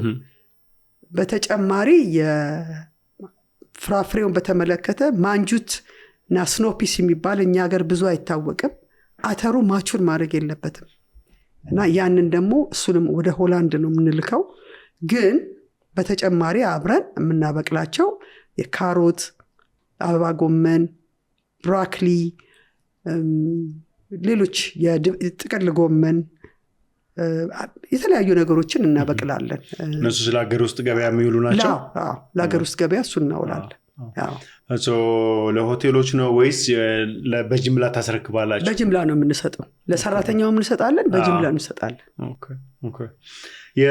አሁን ነው ብዙ ረዥም ጊዜ የቆየሽው ትራቭል ላይ ነው፣ ቱሪዝም ሴክተሩ ላይ ነው። የአበባና የአትክልት ቢዝነስ ደግሞ ትንሽ ሰንሲቲቭ ይመስለኛል ከጊዜም ከማወቅም ከመረዳትም ከምንም አንጻርና ምን አዳዲስ ነገሮች አስተማረሽ ቢዝነስ ላይ ስትንቀሳቀስ ከቱሪዝሙ በተለየ መልኩ? ይህን ስራ ስንጀምር 100% በዳቾቹ ላይ ዲፔንድ እናደርግ ነበረ። በጣም ደስ የሚለኝ አሁን ኢትዛ ያሉ የፋርሙ ላይ ያሉ ማኔጀሩ ሌሎችም በተለይ ማኔጀሩ ከስር ጀምሮ ይሰራ ነው። አሁን ብቻውን ኢንዲፔንደንትሊ ነው የሚሰራው። በደንብ ፋርሙን ማኔጅ ያደርጋል። ቢሎንጊንግነሳቸው የዛም አካባቢ በጣም የሚገርም ነው። የአበባ ስራ በእርግጥ ቅድም እንዳልኩት እኔ አይደለሁኝም ለዚህ ስራ። ምን ነበር የኔ ባለቤት ቶማስ ሐሳብ የማመንጨት ችሎታው እጅግ የሚደነቅ ነው። ኢምፕሊመንት ግን የለም። ኢምፕሊመንቴሽን ላይ እኔ ኢምፕሊመንት አደርጋለሁ እና ኮምፕሊመንት እንደራረጋለን። ይሄ የአበባ ስራ በጣም እኔ በአብዛኛው ያለሁት ማኔጅመንቱ ላይ ነው። ማኔጅመንቱ ላይ በተለይ በሰዎች አስተዳደር ላይ በጣም አለሁበት። እዛ ላይ ነው። ዋናው መስሪያ ቤት ያው እርሻ ያለው ሱሉልታ 20 ኪሎ ሜትር ከአዲስ አበባ ነው። ቢሮአችን ካዛንቺስ ላይ ነው ያለው። የአበባውን እርሻ በተመለከተ አንደኛ የተማርኩበት ነገር ቢኖር ምንድነው ብዙ ጊዜ ፓርትነርሺፕ ከባድ ነው ብለን እንላለን። እኔ ከዳች ፓርትነሮቼ ጋር ትዕግስታቸውን ሁሉ በጣም አደንቀዋለሁ። አንደኛው እዚሁ ነው የሚኖረው ኢትዮጵያ ውስጥ፣ አንደኛው ሆላንድ ነው የሚኖረው። የሚገጥመን የጊዜ ርቀት አንድን ነገር ለማስፈጸም ኢትዮጵያ ያለው በደንብ ይረዳል፣ ያኛው ግራ ይገባዋል። ለሱ በጣም ቀላል የሆነው ነገር እንዴት ይሄን ሁሉ ጊዜ ወሰደ የሚልበት ጊዜ አለ። ግን ከኛ ጋር ጥል የለንም፣ አንጣላ፣ በሐሳብ እንደጋገፋለን። በጣም ጎበዝ አድቫይዘር አሉ። አቶ ፋሲካ ሲደልል የኛ አድቫይዘር ናቸው እና በሁለቱም በኩል ሆነው ለሁለቱም የሚያመጡት ሐሳብ ለዚህ ድርጅት በጣም ትልቅ እድገት ሰጥቷል።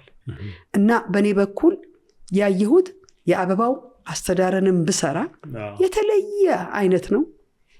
የቱሪዝሙ ደግሞ በጣም የተለየ ነው። ግን ለካ ከፈለግህ ካነበብህ ራሴን ላስተምር ካልኩኝ ምንም ነገር መማር እችላለሁ። ይሄን የተማርኩት ማለት ያለ ብዙ 20 ዓመት አካባቢ ሆኗል አይደል? የአበባ ፓርትነርሺፕ ለምሳሌ ብዙ አይ ቲንክ የኢትዮጵያ ቢዝነሶች አሁን በኢኮኖሚው የተከፈተም ስለሆነ ለብቻው ብቻ የሚሰሩበት ወደ ፓርትነርሺፕ የተከፈቱ የሚሄዱበት ጊዜ ያለ እየመጣ ይመስለኛልና ለዛ ለሚፈልጉ ለብቻቸው ብቻ ሲሰሩ ለነበሩ ድርጅቶች ፋውንደሮች የምትመክሪው አንድ ምክር ካለ እንደዚህ አይነት ፓርትነርሺፖችን ወርክ እንዲያደርግ ማለት ነው? በኢትዮጵያ አነጋገር ምን ይባላል? ከአንድ ራስ ሁለት ጭንቅላት የሚባል አነጋገር አለ። ይሄ ማለት ምንድን ነው? እኔ አሁን በእኔና በባለቤቴ እንኳ አይቼዋለሁ። እኔ የኢትዮጵያ ሜንታሊቲ ነው ያለኝ፣ እሱ ያደገበት የአውሮፓን ነው ያለው። እነዛ ሁለቱ ሲጨመሩ ብዙ ለውጦችን አምጥቷል። እኔ የሚታየኝ የነበረው አይነትና አሁን መኪናውን ስንገዛ አረ እንዴት ይቻላል፣ እንዴት ይሆናል ይሄ ነገር እኮ እሱ ማይበት አይነ ደግሞ የተለየ ነው። በጣም የተማርኩት አሁን ከሱ የነበረው ምንድነው? ትንሽ ስትሰጣለህ ግን ብዙ ታገኛለህ። ሁሉ ጊዜ ምን አተርፋለሁ ብለህ አይደለም የምትለው። ዛሬ የምትሰጠው ነገ በትልቁ ሆኖ ይመጣል። በፓርትነርሺፕ መስራት በመጀመሪያ ደረጃ ኮሚትመንት ውስጥ ፓርትነርሺፑን ከመፍጠራቸው በፊት በጣም በክሊር አንደርስታንዲንግ በጠበቃ በህግ የተደገፈ ግንኙነት መደረግ አለበት። ፓርትነርሺፕ ማለት ልክ እንደ ጋብቻ ነው። መፋታት በጣም ከባድ ነው። ስትፋታ ሀብት ነገሮች አሉ። ልክ ፓርትነርሺፕም እንደሱ ነው። ከምታምኑ በጣም ልብህ ጭንቅላትህ ያንን ነገር ተቀብሎት መሆን አለበት። ፓርትነርሺፕ ውስጥ ስንገባ ከመግባታችን በፊት ግን ብዙ ነገሮችን ማየት አለብን። የሼሩን አከፋፈል በምን አይነት ነው የሚሆነው? ስራ አስኪያጅ ማን ነው የሚሆነው? የስራ አስኪያጁ ኃላፊነት ምንድነው? በኋላ ስራ አስኪያጁ የወሰነውን ሌላው አንተ እንደምን እንደዚህ ታደርጋለህ የሚል ነገር መኖር የለበትም። በምን መልኩ ስልጣኑ ክፍፍል ተማምኖበት ለጊዜው ይሁን የሚል ነገር አይሰራም። ትራንስፓረንስ የሆነ አግሪመንት ከተፈጠረ ይቻላል። እኔ በብቻ መስራትን በእውነት ለመናገር አልደግፈውም። ምክንያቱም ብዙ ዕውቀትን እናገኝበታለን ብዙ። ስለዚህ ፓርትነርሺፕ በጣም ብዙ ከውጭ እኮ የሚመጡ ሰዎች ጠቀሜታ አላቸው ይዘው የሚመጡበትና ፓርትነርሺፕ በጣም ይጠቅማል ብዬ ነው የምለው። ጥሩ በጣም ብዙ ነገር አይተሻል እስካሁንና ከወጣት ሆነሽ ወደ ቢዝነስ ገብተሽ እስካሁን ባየሹ ብዙ ሰዎች መርተሻል፣ እየመራሽ ነው በተለያየ በቢዝነስ ዘርፉ። የሊደርሺፕ ስታይልሽ ምን ይመስላልና ምንስ ነው በጣም ሰርቶልኛል ብለሽ የምታስቢ? በግልጽ መነጋገር በጣም ሰርቶልኛል። ምስጋና እና ዴሊጌሽን ለእኔ በጣም ትልቅ ነገር ነው። እኔ አሁን አንዲት ልጅ ቢሮዬ ስትገባ የለበሰችው ልብስ በጣም ደስ ካለኝ፣ ጸጉሯ ደስ ካለኝ አመሰግናታለሁ። ወይኔ እንዴት ታምሪያለሽ፣ በጣም ጥሩ ለብሰሻል ዛሬ። አለባበስን ካነሳን በጣም የሚገርመኛል። የኛ አገር የአለባበስ በጣም ግራ የተጋባ አይነት ሆኗል። እሺ ሁሉ የሚገርመኝ ልንገርህ፣ አንድ ጋዜጠኛ ኢንተርቪው ሲያደርግ ይሄ አዲሱ የተቀዳደደ ሱሪ አድርጎ ምንም ፕሮቶኮል ያልጠበቀ አይነት ሲያደርግ፣ ወይንም ደግሞ አንዲት ጋዜጠኛ ወይንም ኢንተርቪው የምትደረግ ሴት አለባበስ በጣም ግልጥልጥ ያለ ነገር አድርጋ ሳይ፣ ቢሮ ውስጥም እንደዛ ነው። አሁን ለምሳሌ የስፖርት አይነት ቱታ አርጋ እኔ ጋር ብትመጣ አልቀበላትም። እና አለባበሳችን ይገልጸናል። ትክክል። ስለዚህ ያንን ነገር ደግሞ ወዲያውኑ መናገር መቼ እኔ ያለቀ ይሄን የተማርኩት ከአቶ ዮሐንስ ክፍሌ ነው። አቶ ዮሐንስ ክፍሌ ማስታውሰው አንዷን ልጅ በእንቺ ሂጅና ጸጉርሽን ተሰሪ ብሎ ገንዘብ ሰጥተዋታል። ይሄን ጸጉርሽን ማርገሽ ሻሻስረሽ አትመጭም። ያንን የሚያደርጉት ለራሳቸው ክብር አይደለም፣ ለስራው ነው። ምክንያቱም ከክላይንቶች ጋር ነው የምትገናኝ። ትክክል። ስለዚህ ለኔ አፕሪሺዬሽን ከየትኛውም እኔ ቤት ውስጥ የምትረዳኝን ሰራተኛ ዛሬ ጥሩ ምግብ ስላመጣች ላመሰግናት ይገባል። ያ ዕውቀቷን ሞራሏን ከፍ ያደርገዋል። ብዙ ጊዜ ግን በእኛ ሀገር ምንድን የሚባለው በጣም አታመስግኑ፣ ሳመሰግኑ ይጠግባሉ ነው ይጥገቡ። ግን እኔ ያንን አፕሪሺዬሽን መግለጽ አለብኝ። ጥሩ ነገር ሲሰሩ ሪዋርድ ማድረግ አለብን። ሌላው እንዳልኩት ቅድም ዴሊጌት ማድረግ ነው። ይሄን ነገር እናንተ አድርጉ። ምክንያቱም አሁን አንድ የሆቴል ስራን ብንወስደው ስጋውን እሱ አቅርቡ፣ አደልቡ፣ የቡናውን አድርጎ የአትክልቱን አድርጎ ይችላል አይችልም? አውትሶርስ ነው የሚያደርገው አይደለም?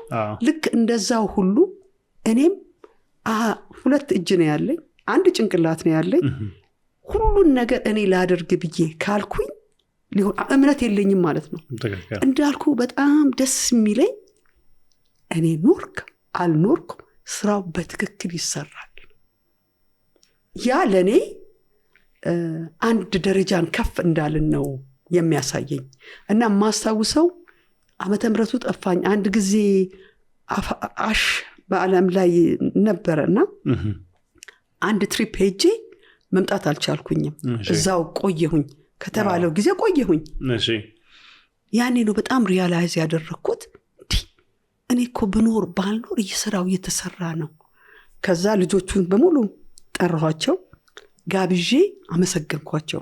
እና ያልኳቸው ምንድነው አሁን ነው የተረዳሁት፣ እናንተ እኔ ከላይ ሆኜ እመራለሁ እንጂ ስራውን እየሰራችሁት ነው።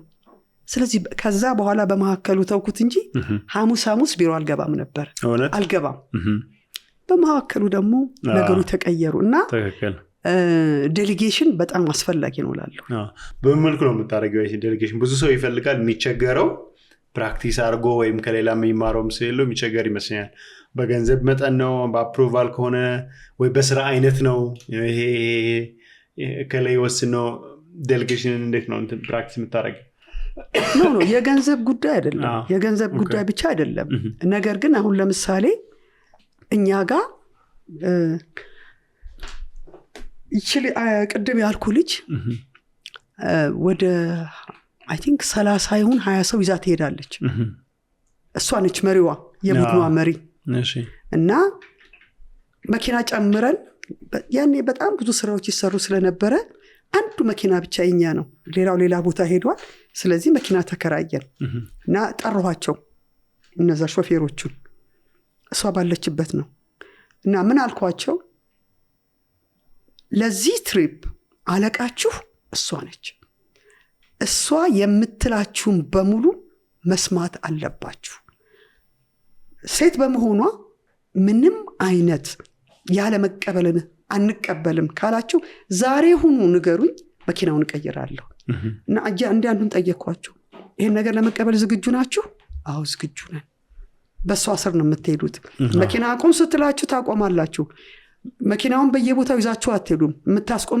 የሷ አሰራር አላት ስለዚህ ይሄ እኔ ጋር ትደውሉም ቢሮ ጋር ትደውሉም ኃላፊዋ እሷ ነች ወጣን ተቀበለው ሄዱ እና በዚህ ላይ ደግሞ ያው መኪና ስንከራይ እንፈራረማለን እቺ አንዷ ነች እና ስትወጥ እነሱ ከሄዱ በኋላ በጣም ነው ማመሰግነው ምክንያቱም አሁን ይሄን ነገር ባይደረግ ኖሮ እዛ ላይ ብዙ ችግር ይፈጠራል ዴሊጌት ነው ያደረጓት ችግር ነው ኢምፓወር ማረጋሻታሊ ነው ብዙ ጊዜ አንዳንድ ሰው ፖዚሽኑ ይኖረዋል ግን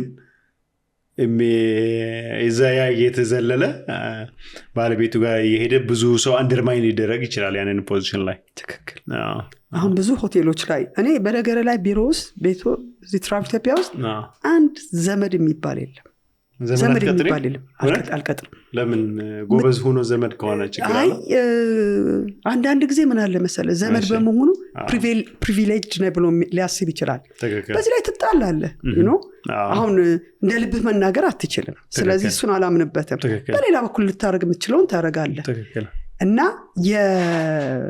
የአሰራር ላይ እንጃ ከፍተኛ ጥንቃቄ ማድረግ አለብን ለሰራተኞቻችን እኮ ቀደም እንዳልኩ ነው እነሱ ያወጡሃል ወይም ይሰብሩሃል ትክክል ስለዚህ ይቺ ልጅ አሁን ዴሊጌት መሆኗ የገንዘብ አይደለም እንዳልከው ነው ሌሎችንም እንደዚህ ነው ለምሳሌ አስተዳደር አለ አስተዳደሩ አንድ ሰራተኛ ቢቀጣ ባለው ህግ መሰረት ነው ለምን ይሄን አደረክ ብያለው እሱ መጥቶ አንድ ጊዜ አሁን እንዲህ አስብ ያለው ምን ይመስልሻል ብሎ ሊጠይቀኝ ይችላል ያኔ ሐሳብ ሰጠዋለሁ ግን በሱ ስራ ጣልቃ አልገባም ትክክል ያልመሰለኝ ነገር ካለ እንነጋገራለን ያው ብዙ ጊዜ ስብሰባዎች ስለምናደርግ በዛ እንነጋገራለን እና ግጭቶች የሉ ስራ ላይ ግጭቶች የሚመጡት ምንድነው መቼ ነው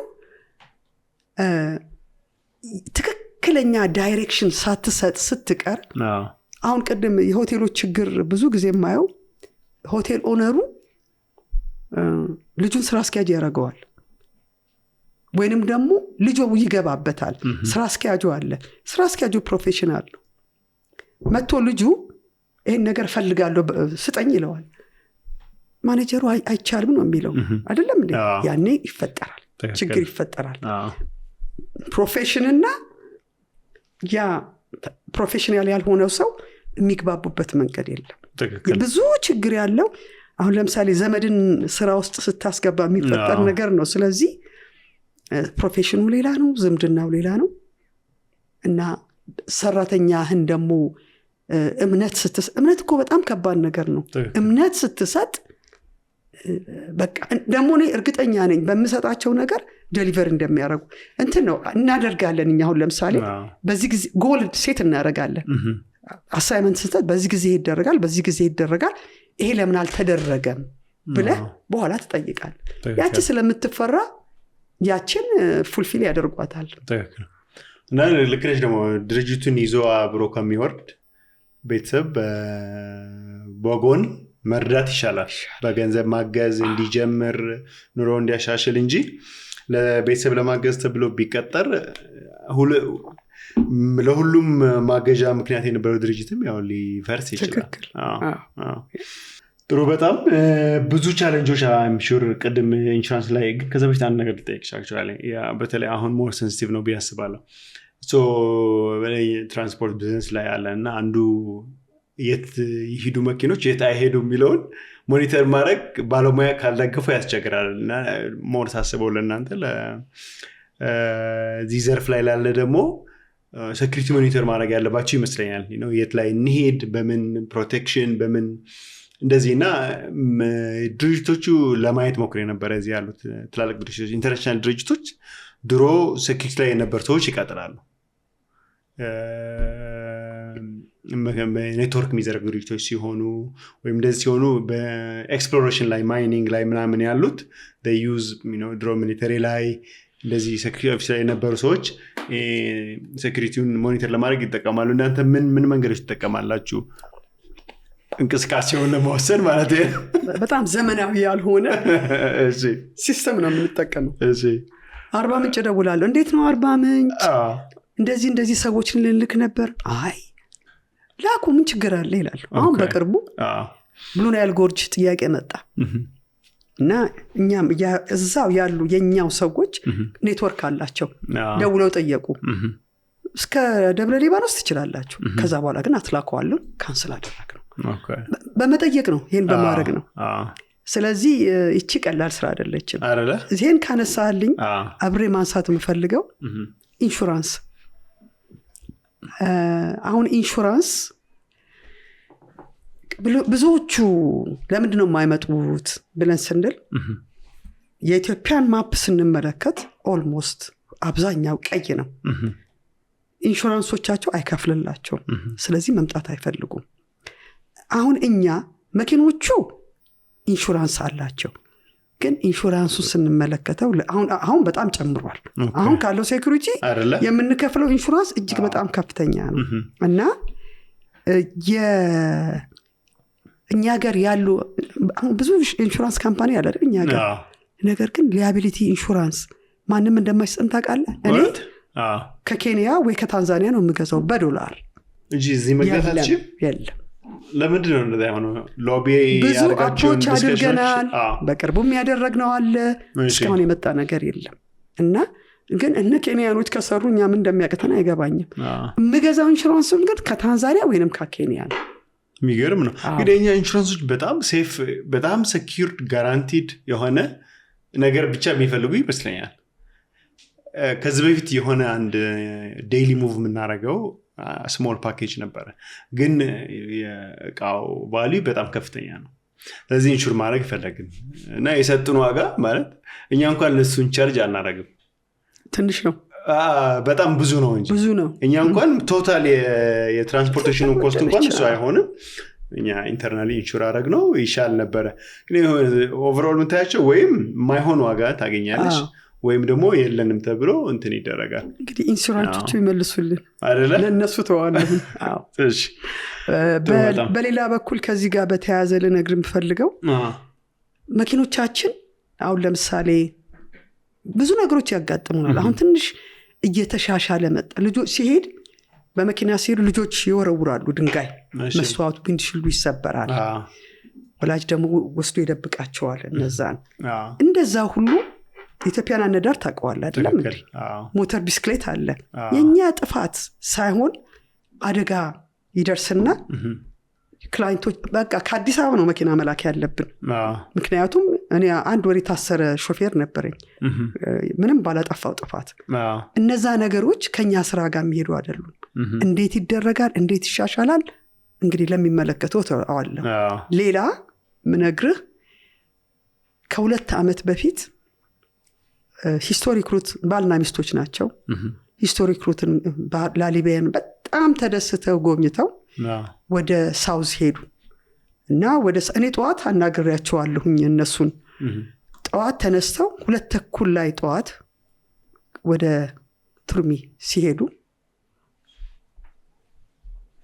አንድ ፒክአፕ መኪና እንደሰማሁት እንደተነገረኝ በሾፌር ነበር የሚነዳው ባለቤቱ ነው ላይሰንስ የለውም ያንን መኪና እሱ እየነዳ መጣ እነሱ ቀጥታ መንገዳቸውን ይዘው ሄዳሉ አይ ቲንክ እንትኑን ፍሬን ይዛለሁ ብሎ ነዳጅ ሰጠ መሰል መታቸው።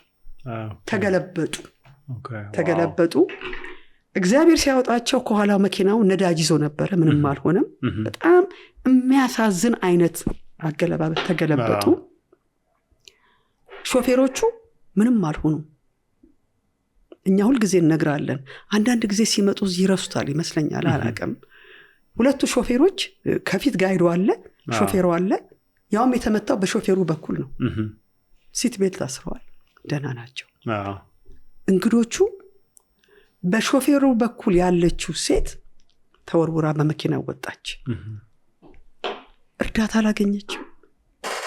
ሌላው ሀገር ኤር አምቡላንስ የሚባል ነገር አለ። ይመጣሉ፣ ያነሱዋል፣ ይወስዱዋል። ምንም ስላላገኘች ሞተች። ይህንን እንደ ካምፓኒ ስትመለከተው ምን ትላለ? ከባድ ነው በጣም። እንደዚህ አይነቱንም ፌስ አድርገናል። እና መጨረሻ ላይ አስክሬኗን ለማምጣት የእሷን ባለቤት ለማምጣት በጣም የተባበረን አቢሲኒያ ቻርተር ፍላይት ነው። እና ባልየው የተናገረው ንግግር ምን አለ? በረደኝ አለ። በቃ እሱ አያውቅም ነበር፣ በኋላ ነው መሞቷን ያወቀው። ካፕቴን ሰለሞን ጃኬቱን አውልቆ ነው ይሰጠኛል። እኔ በዛን ጊዜ ከተጠራቀመው ሐዘን በውስጤ ካልነበረው ተርሞይል ሽበር አደርጋለሁ። እኔ እንደዚህ አይነት ሰዎች አሉና ይሄ ኤር አምቡላንስ የሚባለው በእኛ ሀገር የለም እኮ። ትክክል። መንገዳችንን እናውቀዋለን፣ የሀገራችንን ርቀት እናውቀዋለን። ግን ገንዘብ እስከ ከፈልን ድረስ እንደዚህ አይነት ሰርቪሶች በጣም ሊበረታቱ የሚገባቸው ናቸው።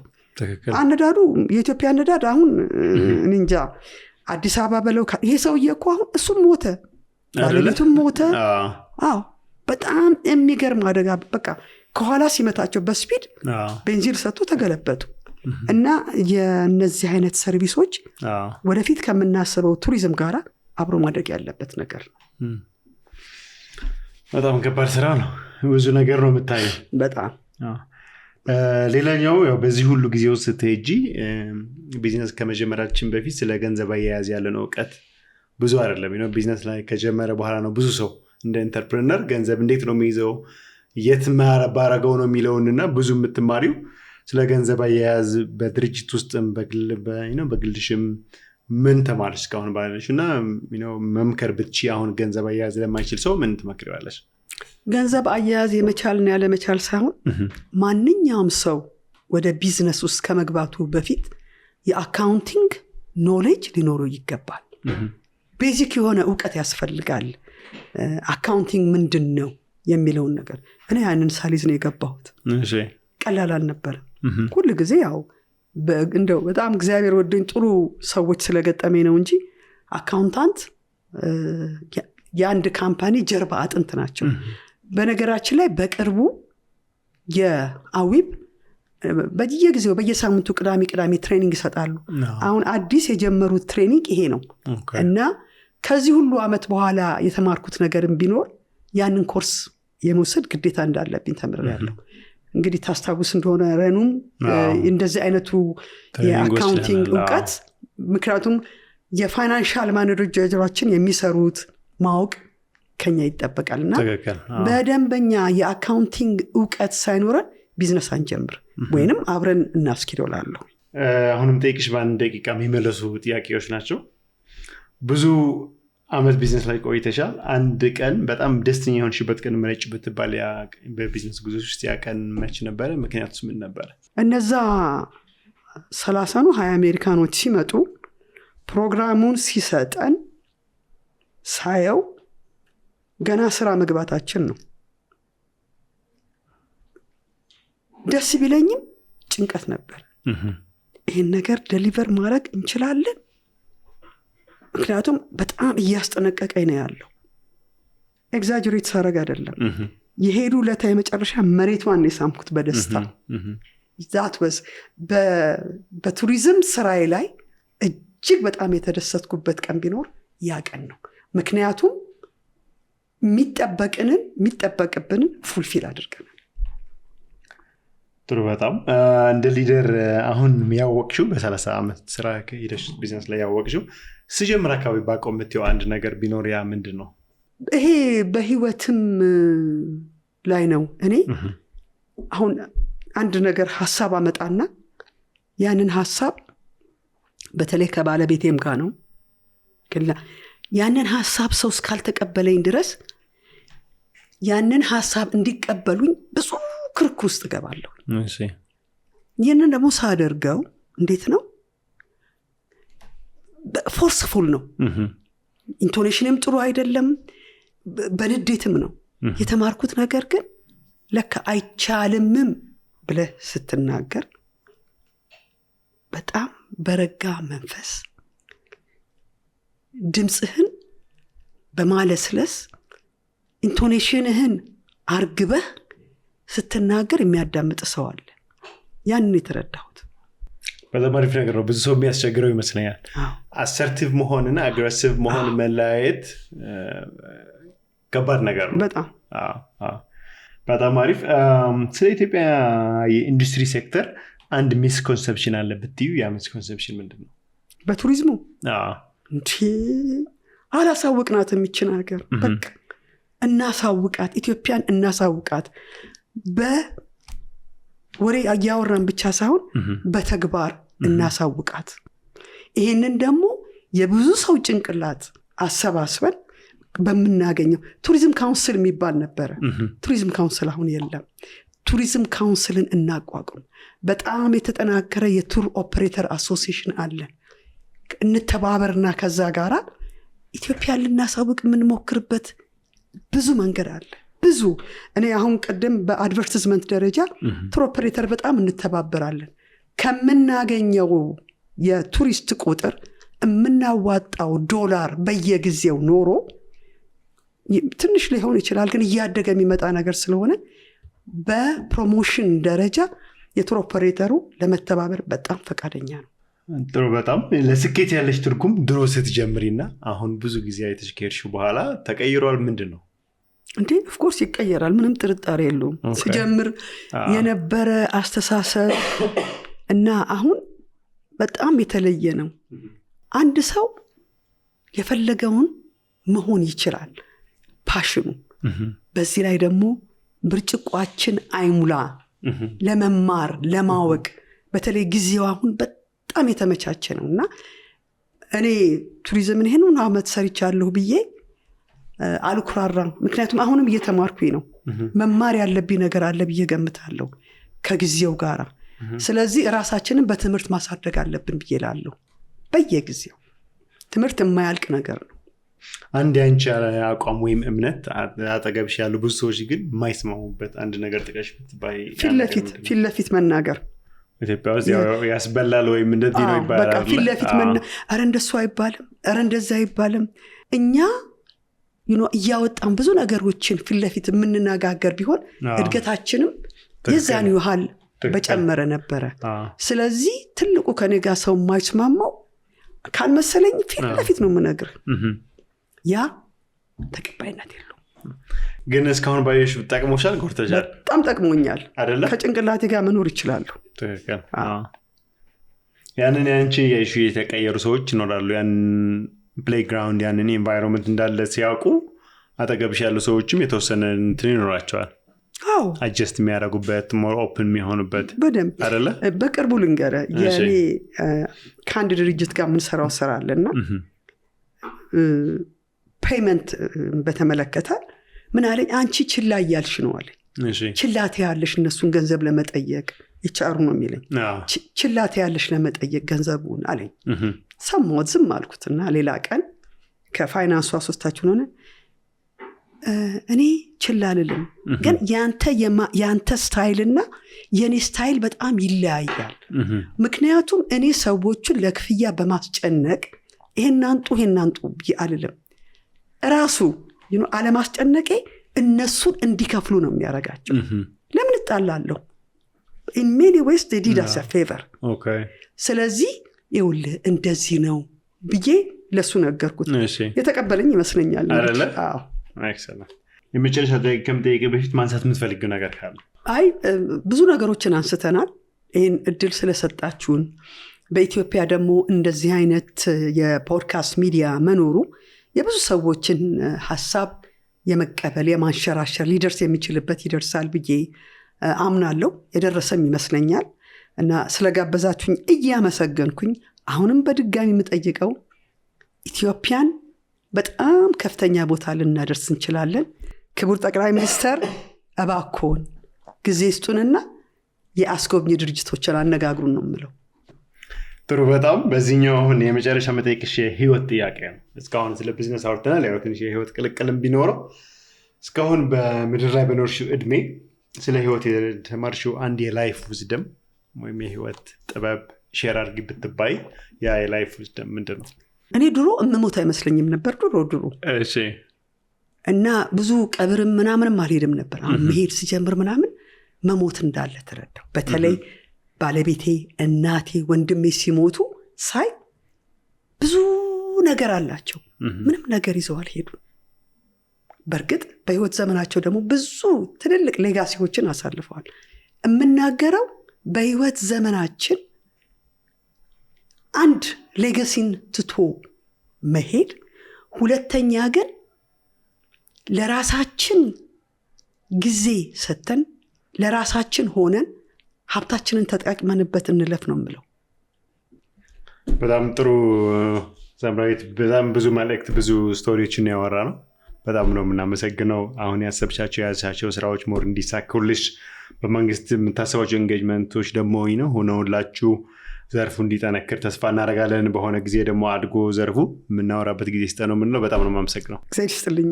መሪዎች፣ በዚህኛው ኤፒሶዳችን ይሄን ይመስል ነበረ። በሌላ ኤፒሶድ እስከምንገናኝ መልካም ሳምንት።